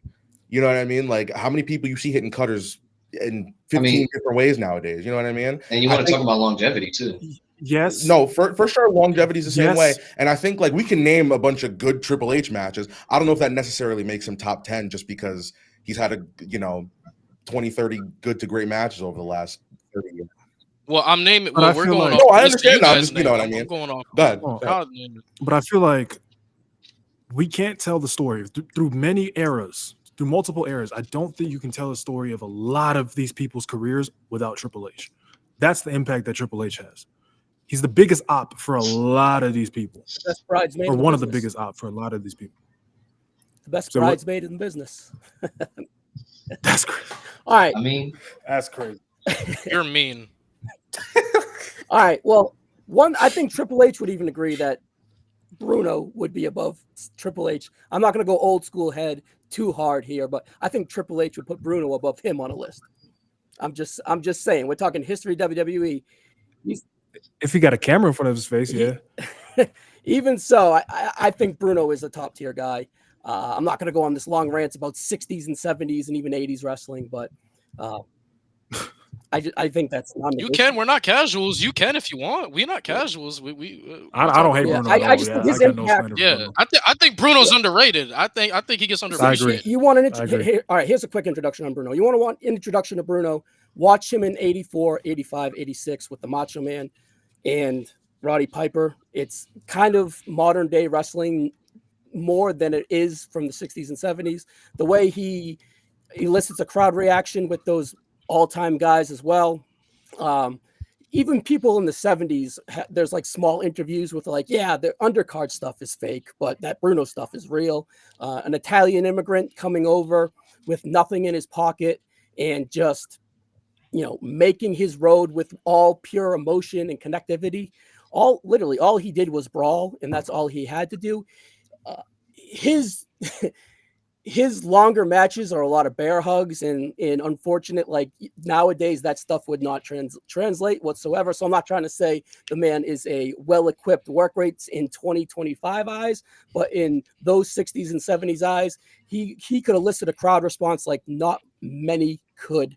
He didn't even come back in the 80s where I've watched all that stuff from a weekly basis. He that star power and that presence draws the best out of the Macho Man. It draws the best out of Roddy Piper and really helped those guys get grounded, especially the Macho Man, and have him propel into the 80s and the 90s. Macho Man was kind of floating a little bit until he got, his hands on Bruno Sammartino. And, I personally think Triple H would put Bruno on a list like this above himself as well. So I just want to kind of give Bruno his flowers without kind of getting like too in the weeds, too nerdy. And I felt that his name should be just kind of presented as well. No, I feel you. When it comes to Bruno, for me, I've always said I don't care who gets good, whose peak is great.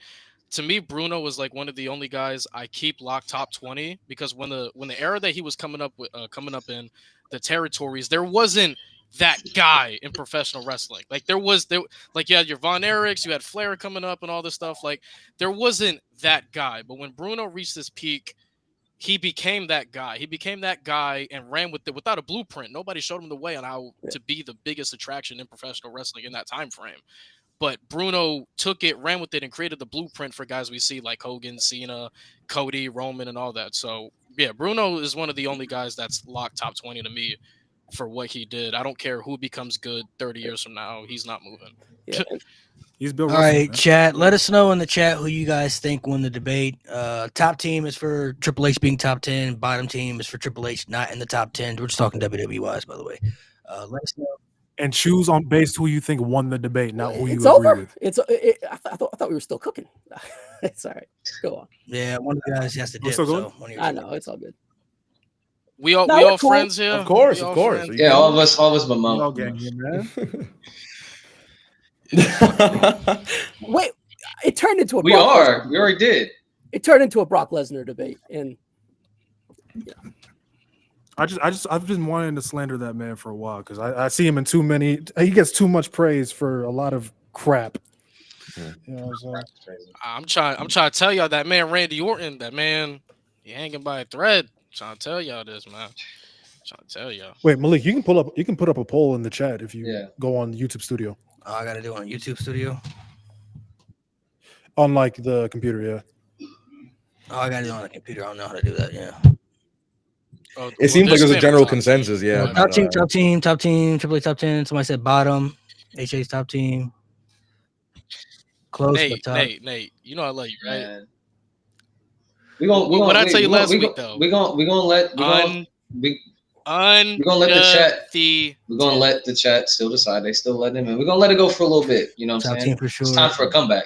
You know how LeBron did in 2016? It's time for a comeback. Chat, what did Bianca do in black and You gold? asking for a 4-0 comeback? No, boy. Undefeated. Come on, man. Oh, Wait. man. Nate trying to make a 4-0 comeback, bro. Or 4-1, my bad. Sharing some of the comments right here. Hold on. We'll let it go 109. We'll let it go to 109, and we just gonna That's we me. gonna Yeah, see you we gonna see what happens. Catch up? Yeah, we go. Okay. I think we got about 20 seconds to catch up, y'all. We got Okay, 20 yeah, seconds right. to catch up. I think it's okay. I He think said 20 seconds. I think we My lord. got 10 seconds, y'all. I think we can do it, man. Yeah, you think we got a chance? I think we got a Borderline chance. Top 10, I probably agree with that. I think we got a chance. Borderline top 10 is God damn it. what I would align with most. Well, I guess that's it, bro. Randy, top 5 is people Ah. like We got one vote for bottom. you. People What's like that you. supposed to be?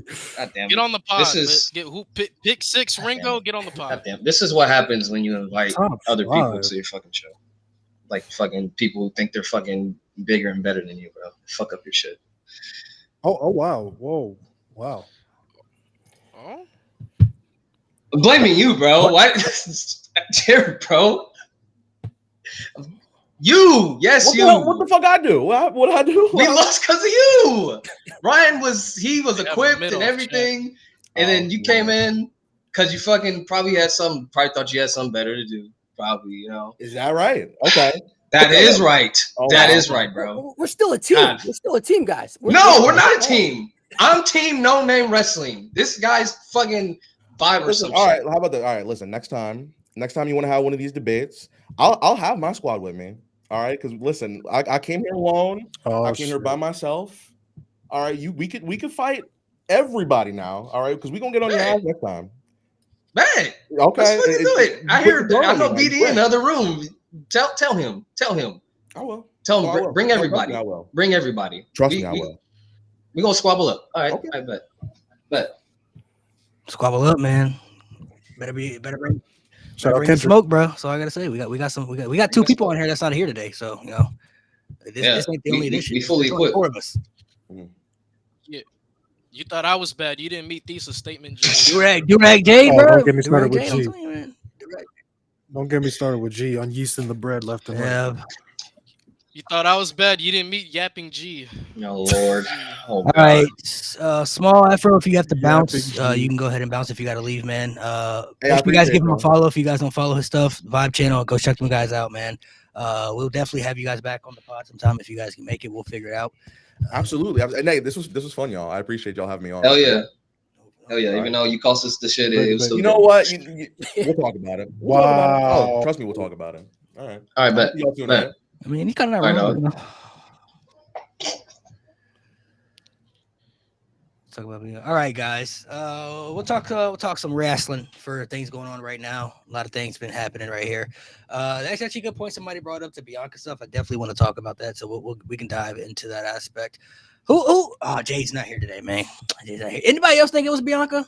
Who else was voting before that happened? Lewis said it was Bianca. Ryan, who'd you have attacking Jay? Did you say it was Bianca or Naomi? I thought it'd be a Naomi, but I'm not ruling out that Bianca is kind of playing into it as well.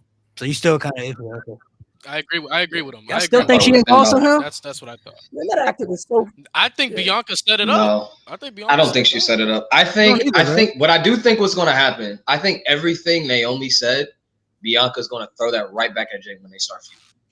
I think Naomi just planted a seed in Bianca's head. To tell you what I see happening now, why they have this triple threat. This is why I think the triple threat is happening now at Mania. I think they're about to set up a feud between Io and Rhea, which could be really good for Rhea because they have a story there where they were telling on Raw that Rhea has never beaten Io in a one-on-one match, in a big high-profile match. I think Io retains at Mania, but I think Naomi is making sure Bianca doesn't win that title at Mania.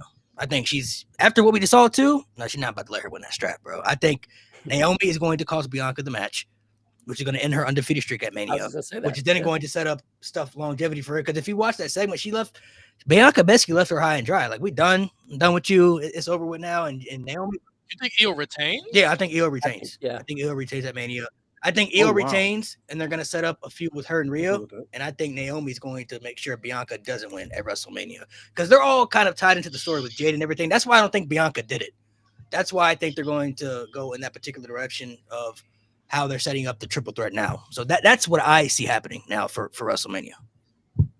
I agree that Io wins. I feel that they're saving that because the biggest match is Rhea Ripley versus Bianca Belair from a presentation standpoint. I think we all agree with that, but I think that they're prolonging that to maybe, I don't know, SummerSlam or even next year.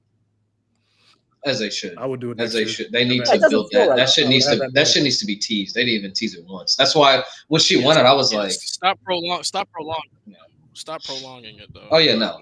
They need to let us know, like, no, this is where we're going. But I think they set it up pretty smart because there was a lot of confusion during this build. I think a lot of people were flaming, a lot of people in the creative, like we didn't know what was going on, but it was a very strategic aspect of how they did it. Io didn't qualify for the chamber. You guys remember? A lot of us were like, Io not in the chamber. What is going on here, right? What's happening with this? And then even when she didn't qualify, I was thinking like, oh, maybe they'll have like a last minute battle royal or something where she qualified. They didn't even, and they confirmed that wasn't even happening.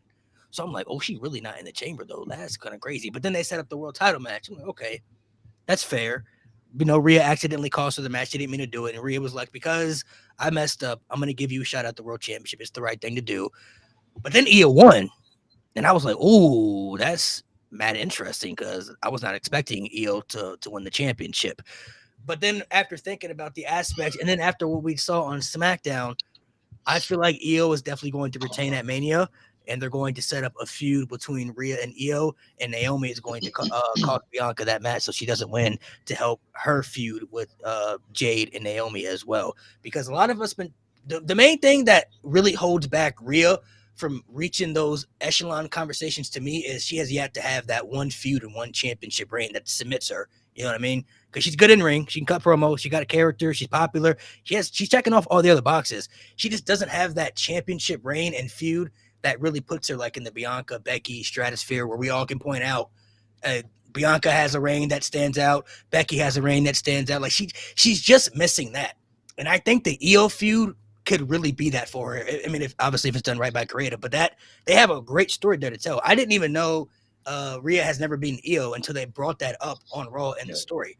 I'm like, oh, that's an easy story to tell. Like Rhea has a kryptonite, she has somebody that she has to overcome. So I think that's the story that could really help put Rhea in those type of categories, which I think is why Io is going to retain and they're going to go in that direction. Lewis, you might want to look at the chat.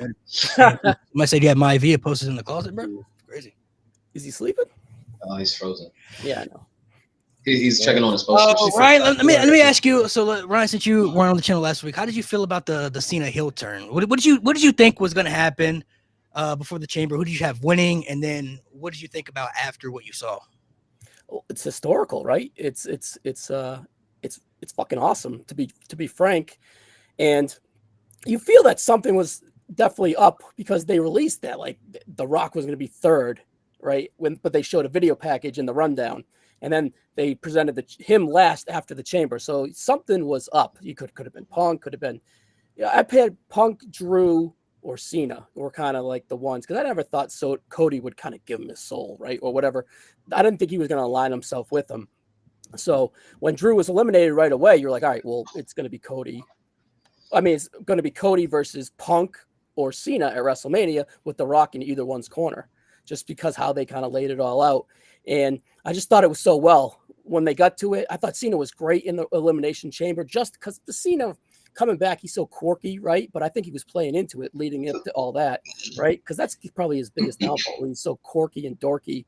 I kind of hate that personally, but whatever, right? Like he's still top 10 all time. That's maybe for another day, but I have him as number one. Yeah. Oh no, he's top 5 for sure in my opinion. But yeah.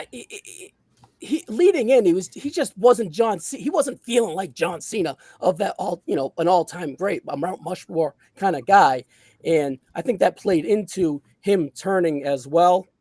I like how they did it as well. The go fuck yourself was like surprising.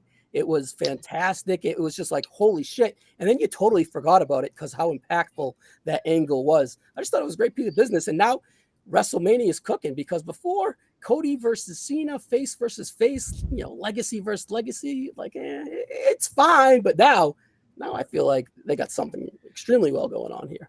So do you think, because we talked about it last week on the pod, based off where we're at now, where the story's at currently, do you feel like John Cena has to win at Mania and then Cody gets it back later on? Or do you feel like it doesn't matter? I feel like it doesn't matter. I think he could win. If gun to my head, I think Cody wins. Right. And I think that the redemption of John Cena in his final year is him redeeming himself as like himself, never giving up on himself. He had a side road in his journey, but to his core, hustle, loyalty, respect, John Cena should do it as a babyface to break the record, in my opinion. Yeah. So you think Cena loses and then he's going to go on like a redemption of like trying to find who he was before the end of the year, like he retires. He joined up with The Rock because he was insecure. He hasn't won in 2,000 days. He finds himself along that journey because with The Rock ain't it, right? He just went with The Rock to try to find himself. Now he can find himself on this journey to build momentum at the end of the year where he wins. That's how I would look at it. No, you broke it down. That's a good way to break it down. I haven't thought about that. Yeah. Yeah, I see that story as well. I just feel like them pulling what is the biggest heel turn in that company's history. I just feel like it falls flat on his face if John Cena did all that just to lose anyway. And there's a lot of people as well that really want to see him get that 17. I feel like this story has really made it so that it just feels right. You know what I mean? Yeah, and to think about it too, I mean, I get a lot of people would want to see him win the title as a babyface, but he's never been a world champion as a heel. Like, what does that even look It would like? have to That's be a also lane true. where it's interesting. for Yeah, sure. like what does that even look like? We don't even Yeah. know. This is the only opportunity they have to make it happen. And I feel like the story you're telling with Cena, which makes sense, honestly, if they went that direction, I could understand that.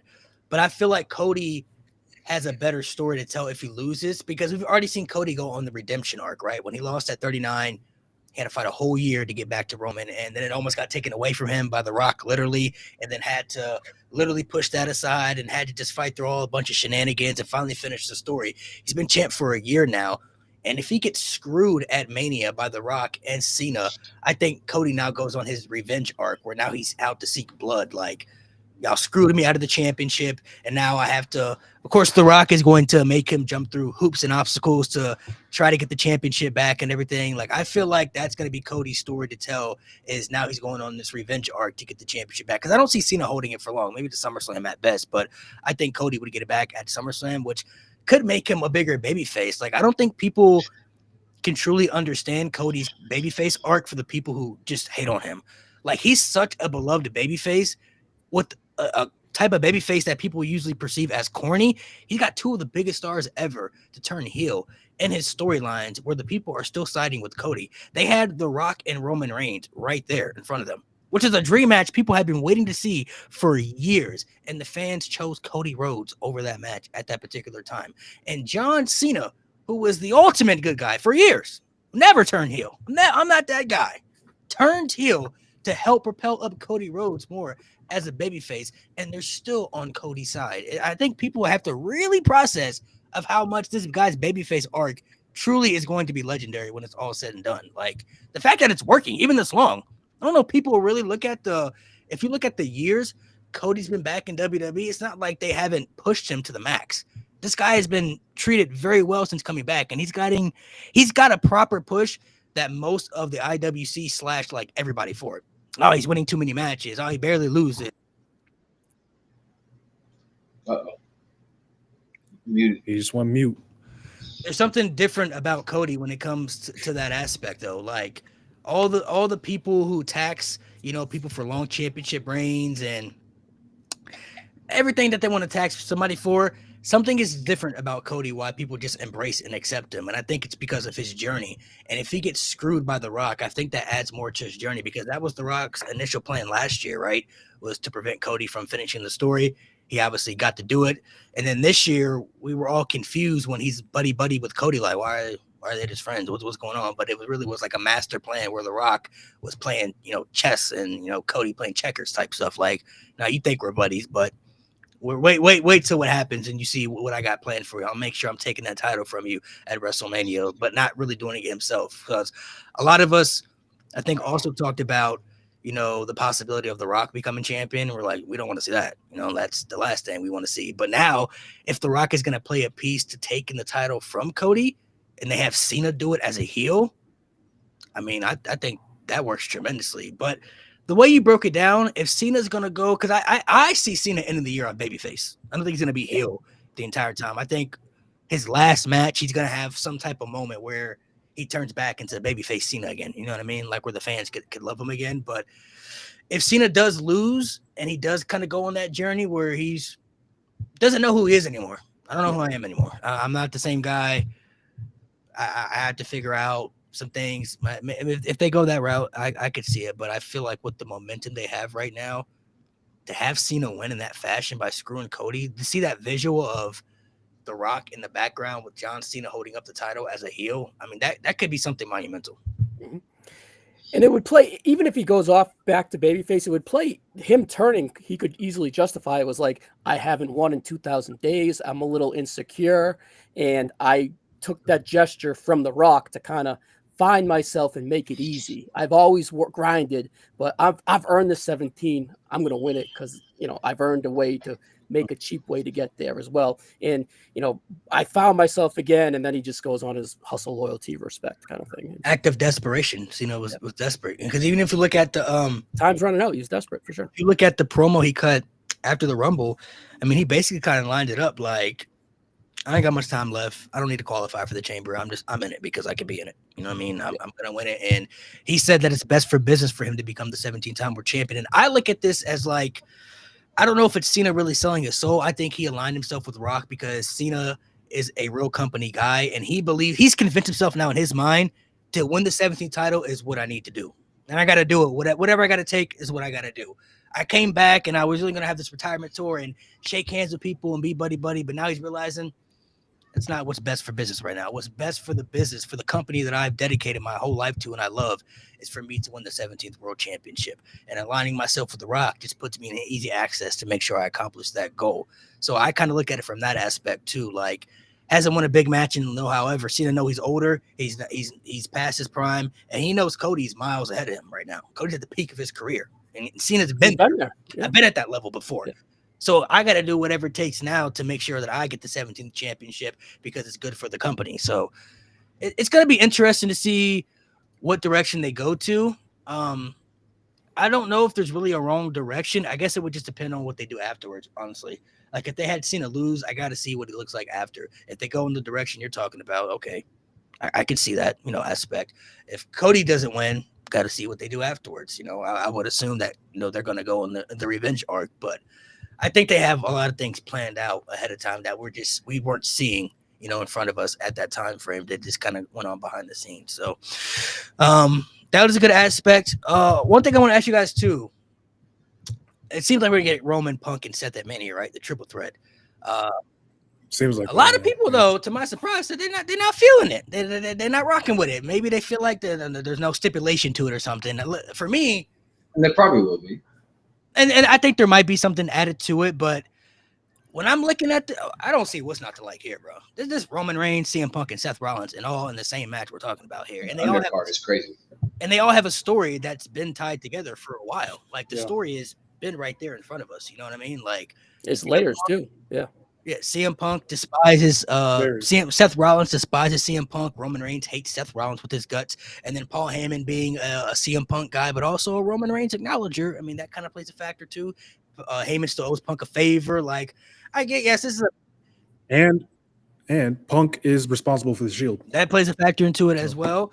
And they all want the top spot, right? They all want to be the guy. They all are fighting to be the number one. So I understand, yes, this match is big enough to be a championship match. Of course, this could be the main event of WrestleMania for we're talking about like the legit main event. But, like too. I mean, how do you guys feel? I don't mean to cut you off, but I want to go to James's point in the comments where he said a random hatred triple threat with no stakes doesn't move me.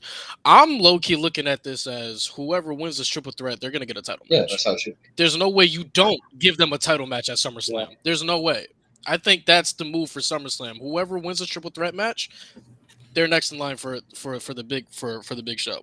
That's how I feel. Well, this King of the Ring, if they still do that this year. Oh yeah. I look at it as if they do this triple threat, this could. If we're looking at, I look at like whoever wins this match is going to be the next challenger for Cena or Cody. That's how I see it. Like if Cena wins, him and Punk can be right there. They can revisit that feud. And what we saw after the Chamber, the promo that Punk cut, it's all lined up right there. So that's how I'm looking at it. But like, I get, even if there's no stipulation, the story adds up for it to happen at Mania. Like this is all storytelling at the end of the day. It's not like they just threw this match together. All right, you guys are three of the biggest stars ever. Go have a match at WrestleMania. They've been telling this pretty much since War Games, if we're being honest. And with the triple threat, neither one of those individual stories would blow off. It would just continue them all. Yeah. Can I say and something? They've also yeah. Let me say this too. A lot of people in the chat are saying Punk and Roman have no tension. The tension between Punk and Roman was when all three guys got eliminated from the Royal Rumble, and when Roman connection cut out.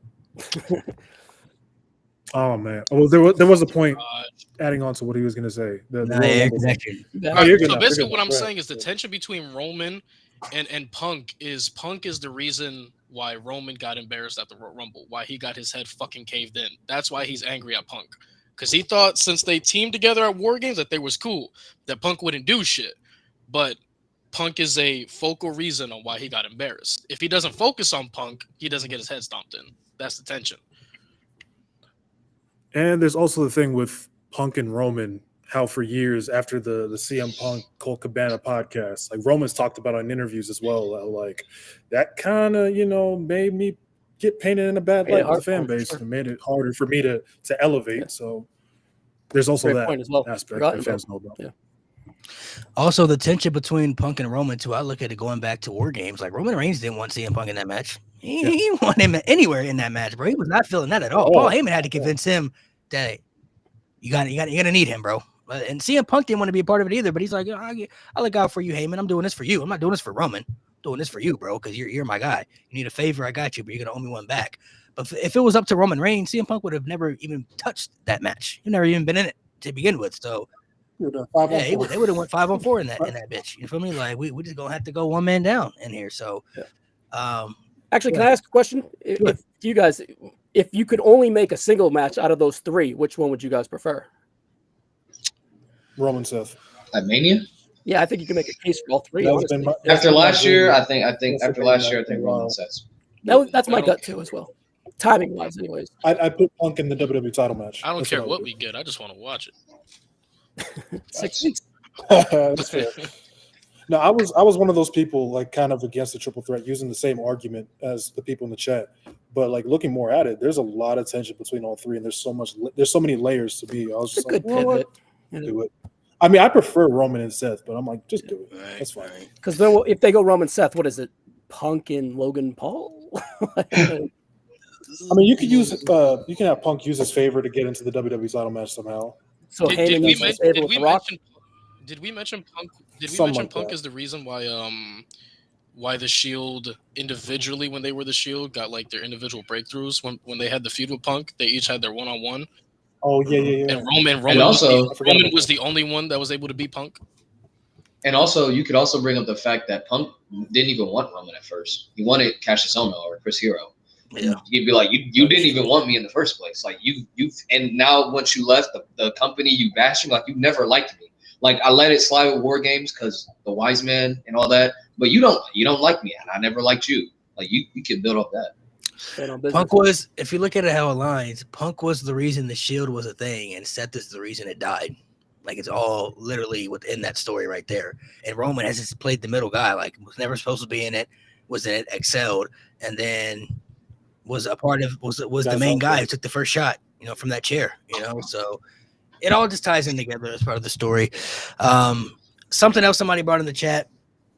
It was about Tiffany and Charlotte, about the build. Listen, I think we all know that the Charlotte builds for WrestleMania are never going to be good. I mean, they're never really that good. It's the match we all looking forward to itself. It's when the bell rings.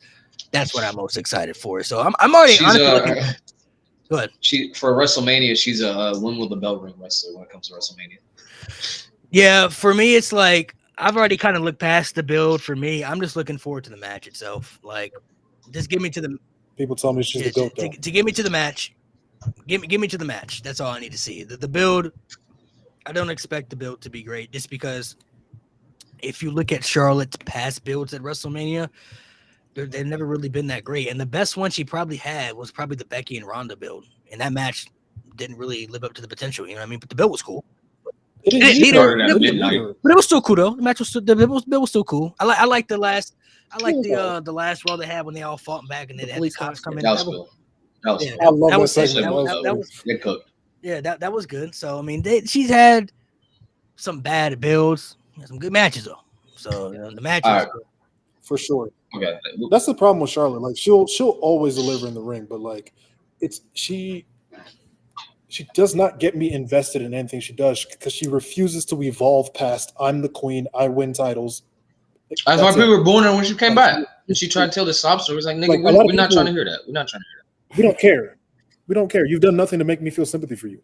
And then like people be like, oh, Becky, all she does is the man, this. At least we got a break with big time Bex. At least we got a break. And when she comes back, she doesn't even want to do the man gimmick anymore. So clearly she can evolve her character. We see her at Mania? Becky? Yeah. No. I thought she was gonna come Maybe out the Raw for some after reason. Mania. There was like Maybe an the inkling in my head. I thought she was gonna come out after her What the Lyra's fuck she match want? with, They need with her Ivy. back. That's what I thought she was gonna do, but she didn't. So I don't know now. Yeah. I don't think people All right, really I got- realize it's important. Go ahead, no. All right, question. We talked about this briefly in the chat, in the group chat. Is Triple H a WrestleMania season merchant? WrestleMania season merchant, probably. I think he is. That's his best work. Because listen. How the fuck Well, besides Shawn Michaels. do you have an entire women's roster, and the only time you want to cook something outside the title picture is WrestleMania season? You have all these women that you could have done this with the undercard of the women's division. It ain't got to be as big. You don't have to have this big cinematic segment. I'm not expecting freaking Lyra Valkyria and Dakota Kai to have a freaking cinematic segment, but you could have had a nice feud. You could have had several nice feuds, and you tried with Pure Fusion Collective. I'll give him credit for trying. Clearly, it didn't work. But you just look at that, and then you just look at everything else that goes around. The only thing that really be cooking is the main event, and sometimes even that is like, all right, like. But WrestleMania comes around, and I understand WrestleMania is the time you have the best feuds, the best stories. I know a lot of the WWE meat writers want to say that, and you should. That's when most people are watching.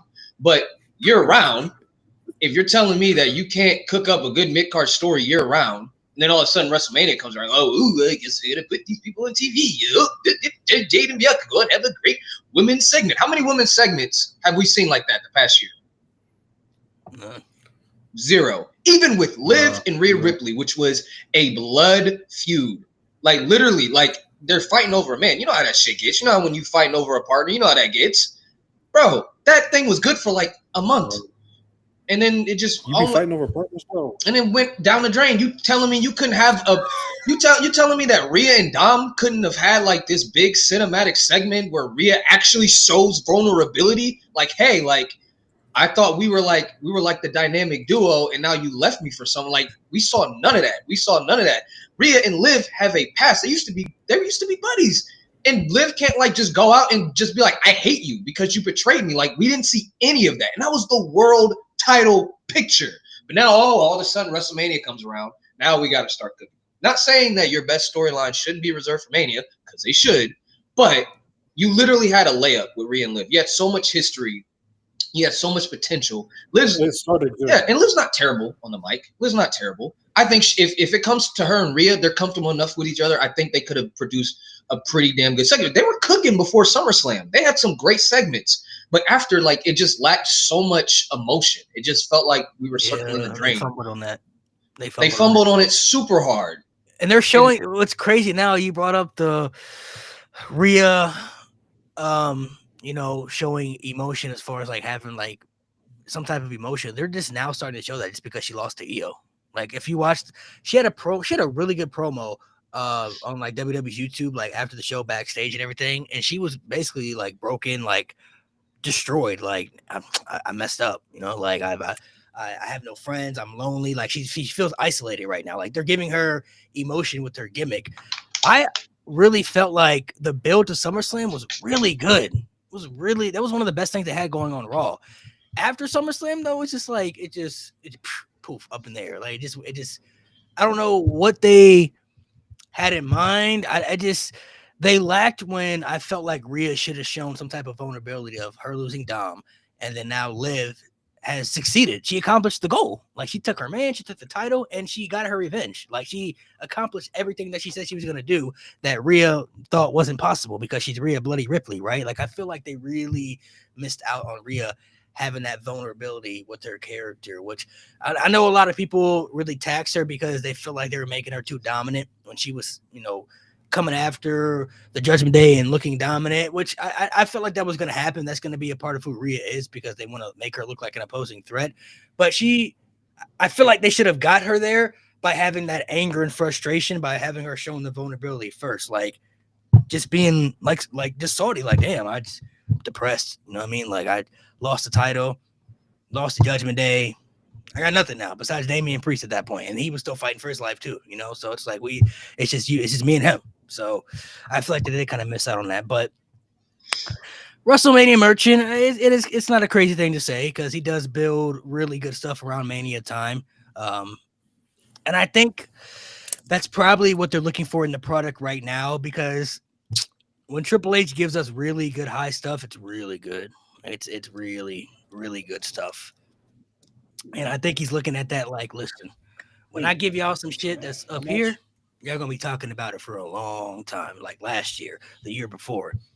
The bad stuff is gonna be bad, but it's not gonna be like 2019 type bad. You know what I mean? Like we're not gonna be discriminating it forever. So I think that's how they're looking at it. Like they feel like when the good is really good, it's so high, it's all over social media, it's talked about, it's pure cinema. That's what the people are calling it nowadays. So I feel like that's how they're kind of laying into it, honestly, which is kind of a little bit of a detriment to everything else, because after Mania, they'll kind of be back to the erasing board, and it's like the restart, you know. So they'll kind of be back to figuring things out again. And I'm not saying that it still won't be good, but the road to WrestleMania should always be an exciting time because it's WrestleMania. You know, it's the most important show of the year. So he does kind of get taxed a little bit for being a Mania merchant. I want to see more consistency with this throughout the year. I'm not saying that every single show is going to be great and every PLE is going to be top notch, but I would like to see more consistency with this, especially for the women, bro. When I saw Bianca and Naomi do, I'm like, bro, this is one of the best segments the women have ever had in the company's history. And this storyline is actually intriguing. And if they fuck this up somehow, it's really going to be depressing to come back and say, you messed it up again. You see, they're probably you going see to have the your most issues women with that that. they have. Go ahead. I said they're probably coming out of Mania. They're going to have a lot of fresh women coming out of Mania with momentum that they kind of haven't had in years past. So perhaps that sets him up to have that success, because he can write all the stories he wants. If these girls have no juice going into him, which is partially his fault in a way, it's going to be what it is, and probably mid as like you was suspected before. But he's going to have girls coming out with momentum, with new momentum, fresh momentum as well. Go ahead, Lewis. My bad. No, you're good. No, Nate has said this time and time again. What I personally want to see from Triple H is stop waiting so long to pull the trigger on somebody, because he's so fucking stubborn. Like, I will always go back to it. The fact that Chad Gable was an Intercontinental Champion as both a babyface or a heel, he had two opportunities. It's fucking crazy. The fact that he waited, the fact that he had to create a whole new championship for Chelsea Green is crazy. It's crazy to me. Like, he holds back on pulling the trigger when it's right, and then there's situations where he doesn't pull the trigger at all, or he pulls the trigger too late, and it's like, what the fuck? Like, look at Austin Theory and Grayson Waller. Nigga still hasn't. It's been over a year. Finn Balor. Why are they still a team? I know Vince was there, Jesus. but Finn Balor. Like, How did Shawn Michaels? How did Shawn Michaels do a much better job at booking that story than Triple H has in a year? Like, he actually told he some doesn't care about it dissension. anymore. That's why he gave up on it. Yeah, like Malik said, he don't care about it a little bit, but they feel like such bigger stars down in NXT. It's easier to present. Yeah, it's kind of. I honestly, if they wanted to put them two back down there, I'd much rather see them. Might as well. I kind of dig Theory. I think his potential is big if they go with him, but I think should be a babyface. Yeah, that's exactly what I was going to get to. But I don't know if he had the backing to get the push as a babyface from the fans or whatever. But I think he has the intangibles. Yeah, I feel like he does. When you go to the pull the trigger, waiting can be a risk. Not everybody's going to be like Jey Uso. You know what I mean? Like when you wait, and then it finally pulls off. Or LA Knight. LA Knight was lucky. Like some people can get lucky with that. Like Jey Uso lost a lot of big matches in the span of 2 years, but the people they didn't give up on him. They stood by him. You know what I mean? That's not gonna happen with everybody. You know what I'm saying? Like Braun Strowman was hot. Once he got cooked by Brock Lesnar after the third time, that was it for them. Fans was like, we don't care no more, bro. Y'all had the chance and y'all messed it up. It's like you said though, with the risk. Like, all right, Chad Gable versus Gunther or whatever. He's a babyface. He's hot. People want to see him win the title. Understand that he's not believable to beat Gunther, right? Then you have him turn heel on Sami Zayn. Why doesn't he win the title at Clash at the Castle? And that was the weekend where Chad Gable was also a free agent and he just signed his extension. Why not award him? He had a huge peak as a babyface. He had people believe that he could beat Gunther in a wrestling match. You turn him heel. Now people want to see him beat Sami because he's believable more to beat Sami than he is Gunther. And you missed out twice. And what has Chad Gable done since? He's losing to fucking luchadors. Yeah. I was one of the Crazy. people that came up on here and said, I don't know what they're gonna do with Chad Gable because I never thought he was gonna be Gunther. Never one of the people that thought that he was gonna be Gunther. And even after Sammy beat Gunther, just thinking about it in my mind, I'm like, okay, Sammy beat Gunther, but Chad couldn't beat Gunther. I don't think they're gonna have Sammy lose to Chad because Chad couldn't beat Gunther, but Sammy could beat Gunther, and Gunther barely loses matches. You know what I mean? Like that's when you beat somebody like that, that puts you on a higher pedestal. So that's how I was thinking about it in my mind. Like, how can he beat Sammy, but he couldn't beat Gunther, but Sammy beat Gunther? That doesn't make sense in my mind. So I never thought he was gonna win that was kind of confusing to me. Like, I don't know if he's actually gonna win it just because of how that's lining up. But I do think they kind of messed it up though. Like, they had a really good story there to tell with Chad and his kids and stuff. Man never got redemption for his children, bro. Talked about it all the time. My They kids, my pass that kids. over to Sammy. Yeah, this baby there, Sammy. Yeah. They had him train Yeah. Sammy for his match. Like that's so And then Sammy's lame. wife was there with his That's kids. so- It turned out bad for him. dude, it's so lame. But he waits too long. Yeah, they waits. waited too long for this. Ryan, so what are your thoughts about Jey Uso and Gunther? What do you feel? How do you feel about Gunther's reign? And then what do you think the correct thing to do at WrestleMania between the two? I like both guys a lot, right? To the Sammy point last year, I don't like that Gunther lost to Sammy last year, and then he's presented to kind of copy that story again with the world title now at WrestleMania. Perhaps if they go with it and do it, I think Jay warrants it. I think he's kind of undeniable. Like, look at the love that he's getting. It's all undergrounding. I was fortunate enough to be at Detroit when he faced Roman, and just him coming out with that entrance, like the holy year. I was Like there that too. made him. They kind of went out there and had a stinker, and he still continued that momentum, right? Like the match was fine, but it was, it wasn't as big. Like that match peaked at that entrance, and that entrance catapulted him to where he's at now. I thought it was weird to kind of fast forward a shitload to Saturday night's main event right before the Rumble. I thought it was weird that they were doing that there, but seeing him win at the Rumble, I was just like, okay, well, they wanted to present it one last time because he lost the IC at the end of the year, I think in 2024-ish or whatever, wherever, 2024, start of the year. Then he lost the finals of the King of the Ring or the semifinals of the King of the Ring. And then he lost the world title. So he's 0 for 3 against Gunther in big matches, all matches that were fantastic, by the way. So I'm a little worried that the bar is so high from a match quality standpoint that they won't reach that bar because the first 3 were excellent.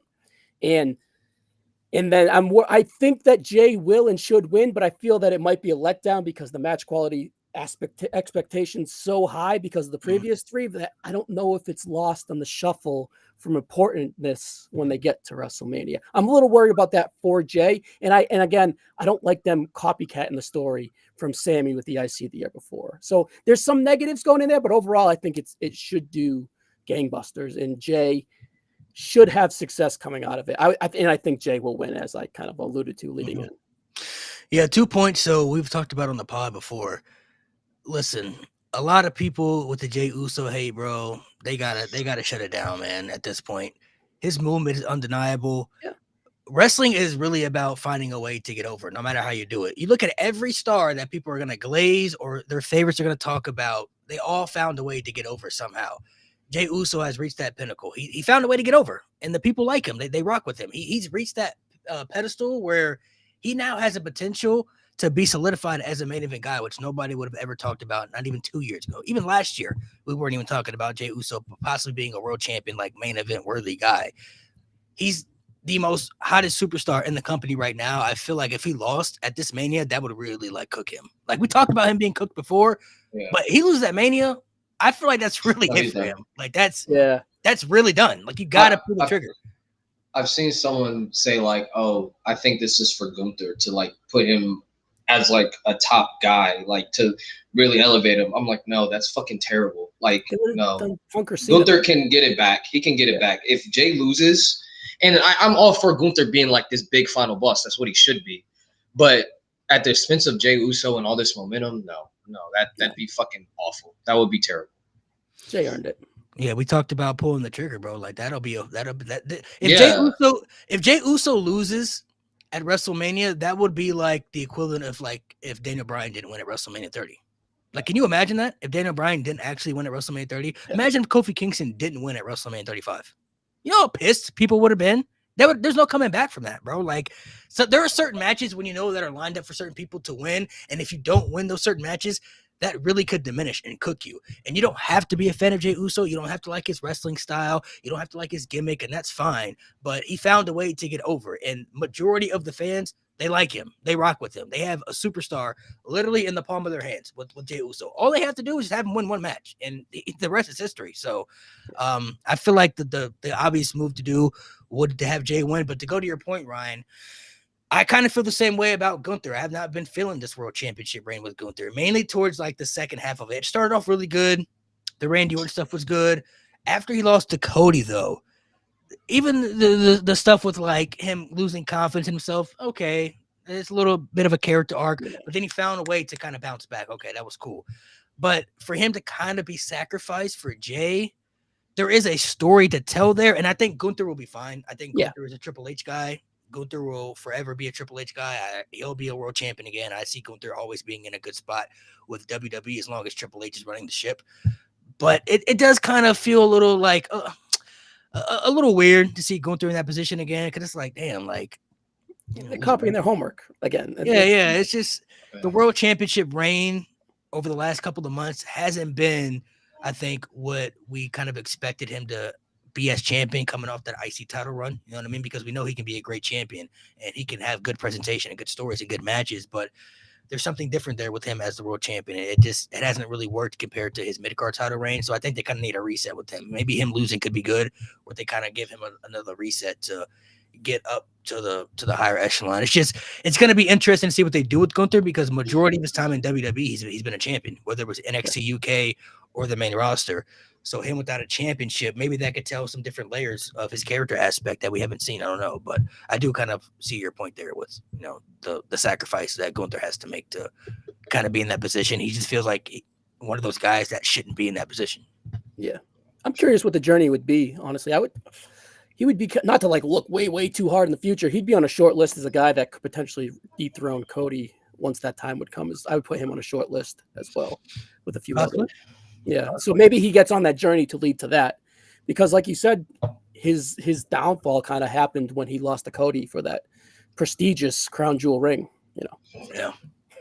So, I mean, maybe Gunther can win another King of the Ring for all we know, back to back. You know what I mean? That'd be cool. Maybe win another King of the Ring for all we know. So, I mean, I don't know. It's going to be interesting to see the aspects of what they do with that. Now, there are other matches that we don't have announced for Mania that we kind of are feeling that are going to be announced, like they're moving towards Logan Paul versus AJ Styles, which I'm cool with. I actually like that idea. Seems like they're moving with Priest and McIntyre. LA Knight just won the U.S. title back, which is a good thing leading into Mania. Thank fuck. Can I talk about that real quick? God. And it's not all the way his fault. It's not. But Shinsuke Nakamura, no matter what championship it is one one of the worst champions in company history. Poor Doc. I don't understand the point of like, time, bro. You gave Shinsuke a new character. Okay, cool. You had him win the championship, but then they didn't do anything with him after that. It's just like, why did you have just lose for what? Like, it didn't make any sense now. Long term doesn't make any sense. Like, I mean, whatever. He got it back though. So hold on. I want to go. Not only that, but the United States division got significantly worse as soon as he became champion. So who do we see him facing at Mania though? Multi-man match or something? LA? Yeah. I think it fits better on a multi-man on SmackDown than Raw, right? Yeah. There's too many contenders for on SmackDown right now. Miz or some other people in there too. You know, maybe like a Andrade. End it with Melo winning. Just end it with. Hold on, I'm gonna go to Nate real quick. So hold on, Nate, you not feeling Drew and Damian Priest? No, bro. Let me get on this bullshit, man. You already told this story last year, bro. They Priest lost or beat McIntyre Mania. They faced a Clash of the Castle. That's it. And now you're telling me they gotta face a fucking WrestleMania again. I don't want to see that shit. I want to see Drew with somebody new. I don't want to see him face fucking Damian Priest again. Can you throw me a pass? Let me throw me a pass on this one. I'm personally. I've said this on Mo and I's podcast, Rated M podcast. Subscribe if you guys haven't. But I'm sick and fucking tired of Drew being the elevator. Can he get some love now? Can he get his due? Can he be a world champion again? Like Drew, it's a shame. He's doing the best work of his life, but it's to propel he's other killing it. people. And I don't understand. Yeah. Like Drew needs his due. Like he needs it. I'm sorry. It's bro. He got to be champion again. He has to be It's long champion. overdue. I think he beats Priest at Mania. At least he should beat Priest at I'd Mania. like for him to win King of the Ring personally. I know King of the Ring is used to propel other people. You know, I know it's used to build up stars. Like I would like if Braun Breaker won it, but if you don't got a plan for that fucking world title, give it to Drew. Let Drew do something with it. This is a crazy Agreed. idea I thought about. Let's see how y'all feel about this. Let's see if y'all think I'm cooking or not. Let's say Cena wins at Mania, Oh, no. heel turn, right? Cody wins it back at SummerSlam. But how would y'all feel if Cody won it back at SummerSlam and Priest won Money in the Bank again, and then he cashed in on Cody right after he won, like taking it right away from him immediately? Like, Why would we do Say that? Priest. because Cody You gets say his get back. Priest? He Did you say Priest? Did No, you I mean say Drew Priest? McIntyre. you Drew said McIntyre. Oh, Drew McIntyre. Jeez. Drew McIntyre. My Oh, God. okay. All right. Drew McIntyre. my All right, God. Drew Hey, Yeah. hey, I'm he on- really I'm gonna on your get side the again. big- I'm on your side again. No, Drew. Okay, so let me rephrase. Let me start again. Let's say Cena. Let's say Cena wins at Mania. He gets Uh-huh. the championship run as a heel. Cody has a fight all the way back, gets it at SummerSlam, and then Drew McIntyre wins the Money in the Bank again. But this time he's not stupid like he was last year. He buys his time perfectly. And then he cashes in at SummerSlam. Like we're all thinking Cody gets the big moment, he got it back, and then snatches that bitch right away from Cody immediately. And now Cody has to go on another arc. Like fuck. I had to fight all this time to. Or I'm okay with that. or Okay with that. or Drew I could was win one of Money the in people the that Bank. said that Oh, I no. would like to see Drew take the title from Cody. It probably ain't gonna happen Or- now, but Or Drew can win Money in the Bank and cash in on Jey Uso. and that could work too. Works for me That could too. work too. I don't Be honest, see do Jay you winning, want Jey holding the Uso title to for go long. through I that really pain again? don't. Hold at least some Money in the Bank. Yes. I think that's actually Yes. perfect, too. I think Yes. he will, You want but, I Jey mean, it's Uso not- to go it's through not that out of the pain question. again? Yes. I don't He knows know, what he bro. did. You know what he did. It was straight 8 months of Jey Uso. Jey Uso. Every time he heard his name, bro, blank face. Are you serious? Fun fact: Devontae Adams just went to the Rams too. Yeah, he just Yeah, yo, overpay for 2 years, man. that Ooh. shit is trash, bro. He not the same, bro. People gotta let it To go. the Rams is crazy. But anyway, I mean, but to Nate's point though, I mean, if he cashed in on Jay, I feel like Cody or Jay would be. They're all good options. You know, if he wants to take it from Cody, like, can you imagine how people are gonna feel? Like the little kids if they see Cena Cody win the title back and then Drew just takes it right up this immediately. Nah, give me that shit. Right afterwards. And Drew's also one of the very few people who's only beaten Cody since he come back to WWE as well. Yeah. That plays to the story. But Jey Uso with the bloodline stuff too. I mean, listen, Drew, he takes it from Jey too. I want Jey Uso to get body. If there was a time, honestly, if Drew were to win Money in the Bank back to back, I honestly wouldn't hate it. I wouldn't be mad at it. And he can hang that. He can put that in CM I Punk's face. wouldn't either. That's a good But if you want to really step, Uh-oh. You on mute, something, bro, or connection? I don't like that. Oh, he froze. Could be a way for Drew to start redeeming his Pardon old me. losses as well too. He lost Money in the Bank. He can Yeah. start redeeming that. And then like back up. Nate said, that, you know what I'm saying? Only person that went Oh, back to okay, back that's into good. CM Punk, 2 years, and can rub that in CM Punk's face. Like, I did what you did, like it all kind of adds up there. Like, I feel like to go to Lewis's point, that's seen been the my video. biggest issue with Drew is that over the last 5 years, he's been the guy that's had to help put over so many other champions to try to solidify their championship reigns. Bobby Lashley, Big E, Roman Reigns, Gunther, Seth Rollins, he's had to, even Damian Priest, he's had to put over so many of these other champions. It's like, when is he going to get his due? Because 2020 was supposed to be his year, and he had a good year, but the pandemic happened, and he never got to have that run in front of an audience. We never really got to see what that would have been like for him. Ever since that got messed up, he's never been able to get his due diligence on that. So I feel like, it's just, it is frustrating to look at a little bit when it's like Drew has so much potential to really go up from class B to class A as far as being like their main event guy, but they're like having him elevate other people that they want to put in that position. It's like, bro, y'all could have Drew right there too. Like, you don't have to elevate everybody, man. Like, This is why, like before the heel turn with John Cena, that's why I wanted Drew to be in that spot, because I wanted this storyline to propel somebody else. But now, I mean, in hindsight, I guess, but I think Drew would have been perfect for that situation. Yeah, I feel like Drew needs that to kind of.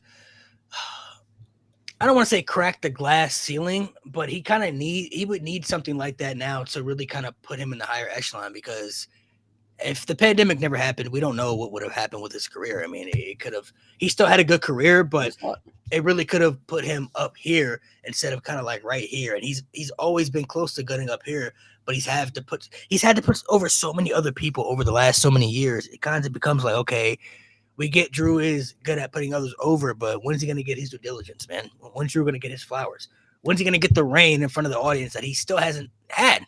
Even when he had it, they took it from him immediately. So when is he going to get it? You know, like what are we waiting for here? Like, I get there were other champions in that time frame. You had Roman Reigns in there, you had Seth in there. Okay, I get some of that other stuff, but it's like eventually this guy deserves his due diligence, man. I want to see this guy get the respect and the credit that he should be getting. You know, he deserves that run.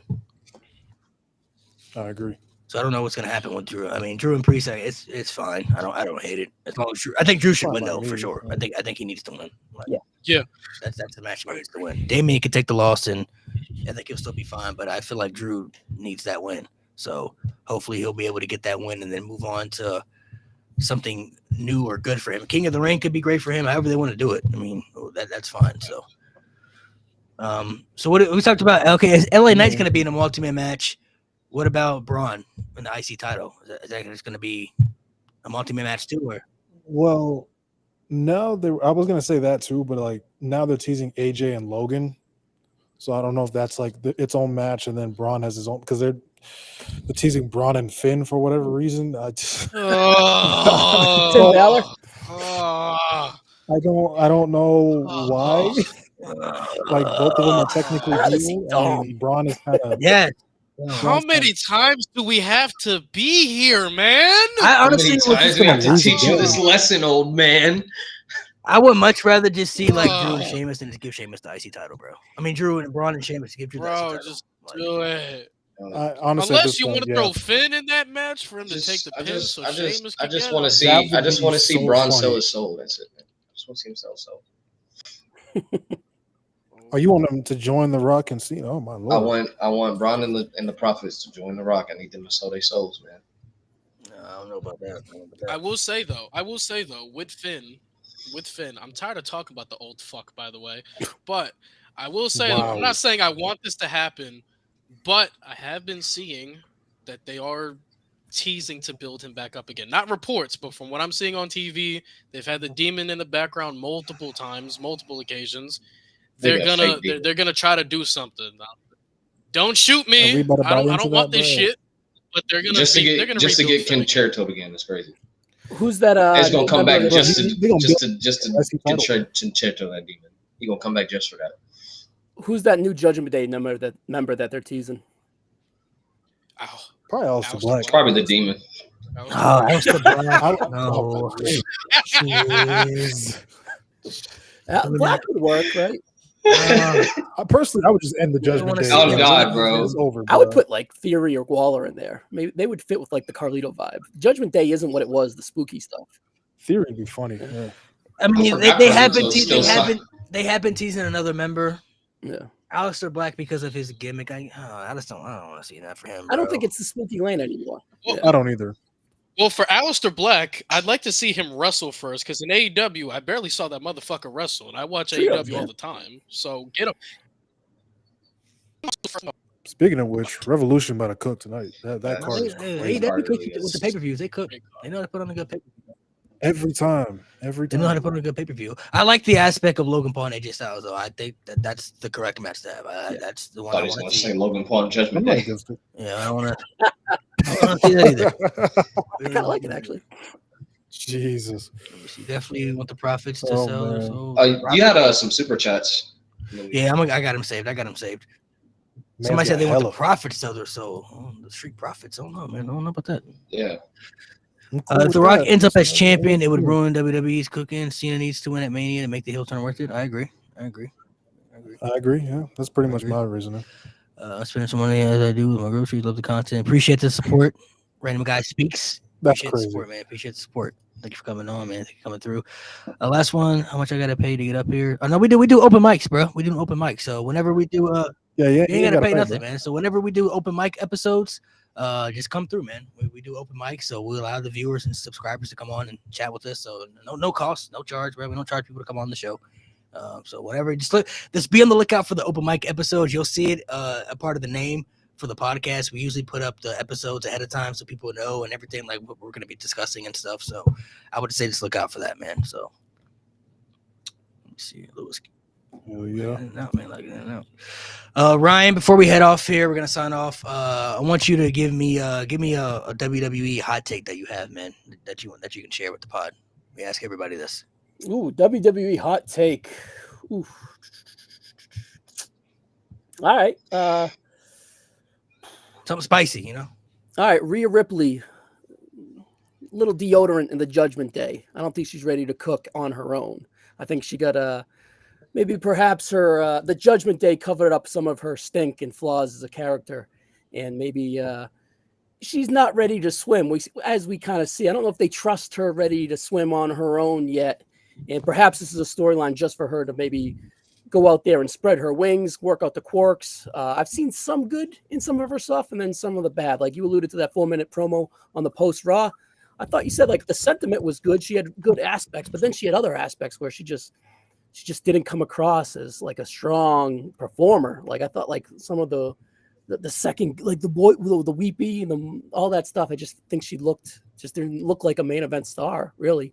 I didn't really have sympathy for her. She just kind of took me out of it. So I'll just say the Judgment Day covered her up, and I'm not sure if she's ready for primetime yet. That's my hot take. Okay. I think there are some people that on here that agree that have kind of said this kind of the same things a little bit. Like I said, I feel like the main thing that holds her back is the storytelling, is that one championship reign that could really submit her, because I feel like she has strong attributes in it and everything else. Really, it's just when you look at all-time greats that we're ranking, especially in the women's division, they all have a title reign. They all have stories that we can point out and look at that were really good that help make them stand out. Rhea just hasn't been able to have that, and even when she did have it, they messed it up. You know, with the Liv Morgan stuff. Like she had something in the beginning, and then it got messed up in the end. You know, so that's not a bad take. I think Rhea has potential though. Like just absolutely, I see the potential. That's why I was a little disappointed in like the reaction or whatever. That comment. The WWE 12. Man, I love that storyline, bro. The Road to WrestleMania storyline. Okay. Last thing I want to ask Ryan, so we did the top 10 today. Who's your top 5? Who's in your top 5 all time? All time? Yeah. WWE, like favorites, just like my guys. No, your top, who's the top 5 to you? Top 5. Who've had the top 5 greatest, the greatest WWE superstars? Top 5. The Game, Hunter Hearst Helmsley, Triple H. Those are the top 3. The Cerebral Assassin number 4, and hell no. Hell no. Here go Nate. Nate. Chilling. All right. I think the top 4, it's kind of, as we talked about earlier, it's hard to gain. But my top 5 is probably Austin, in no order: Austin, Hogan, Savage, Cena, and Michaels, with The Rock Savage on the cusp of coming in. Hey, Savage, respect you, man. I love Savage. I ain't Savage that, was man. just like The Rock to Austin to Hogan in a way too. Savage moved a lot of stories in the 80s and the 90s. Savage was a key part of the WWE, 100%, no doubt. He didn't say Undertaker because Undertaker. That's my favorite old head. Undertaker tier of his own. That's why he didn't say him. You feel me? Oh, that was Undertaker's top 10. I just don't prefer him. You know, I just think second greatest of all time. Yeah. Second greatest, yeah. Those would be considered. You know, I'd consider those the greatest from a WWE aspect for sure. No, yeah. That's not bad. All right. Thank you for coming through, man. Appreciate it. Thank you guys for coming, for watching. Make sure you guys sub to the pod. We'll be back next week, man. We got a lot more great things coming. As always, you know, we got to end it off right, man. Yes, sir. Do not allow any Omar slander on the greatest podcast. of all time. The greatest of all time. The real tier of his own. Oh man. Oh boy. Yeah.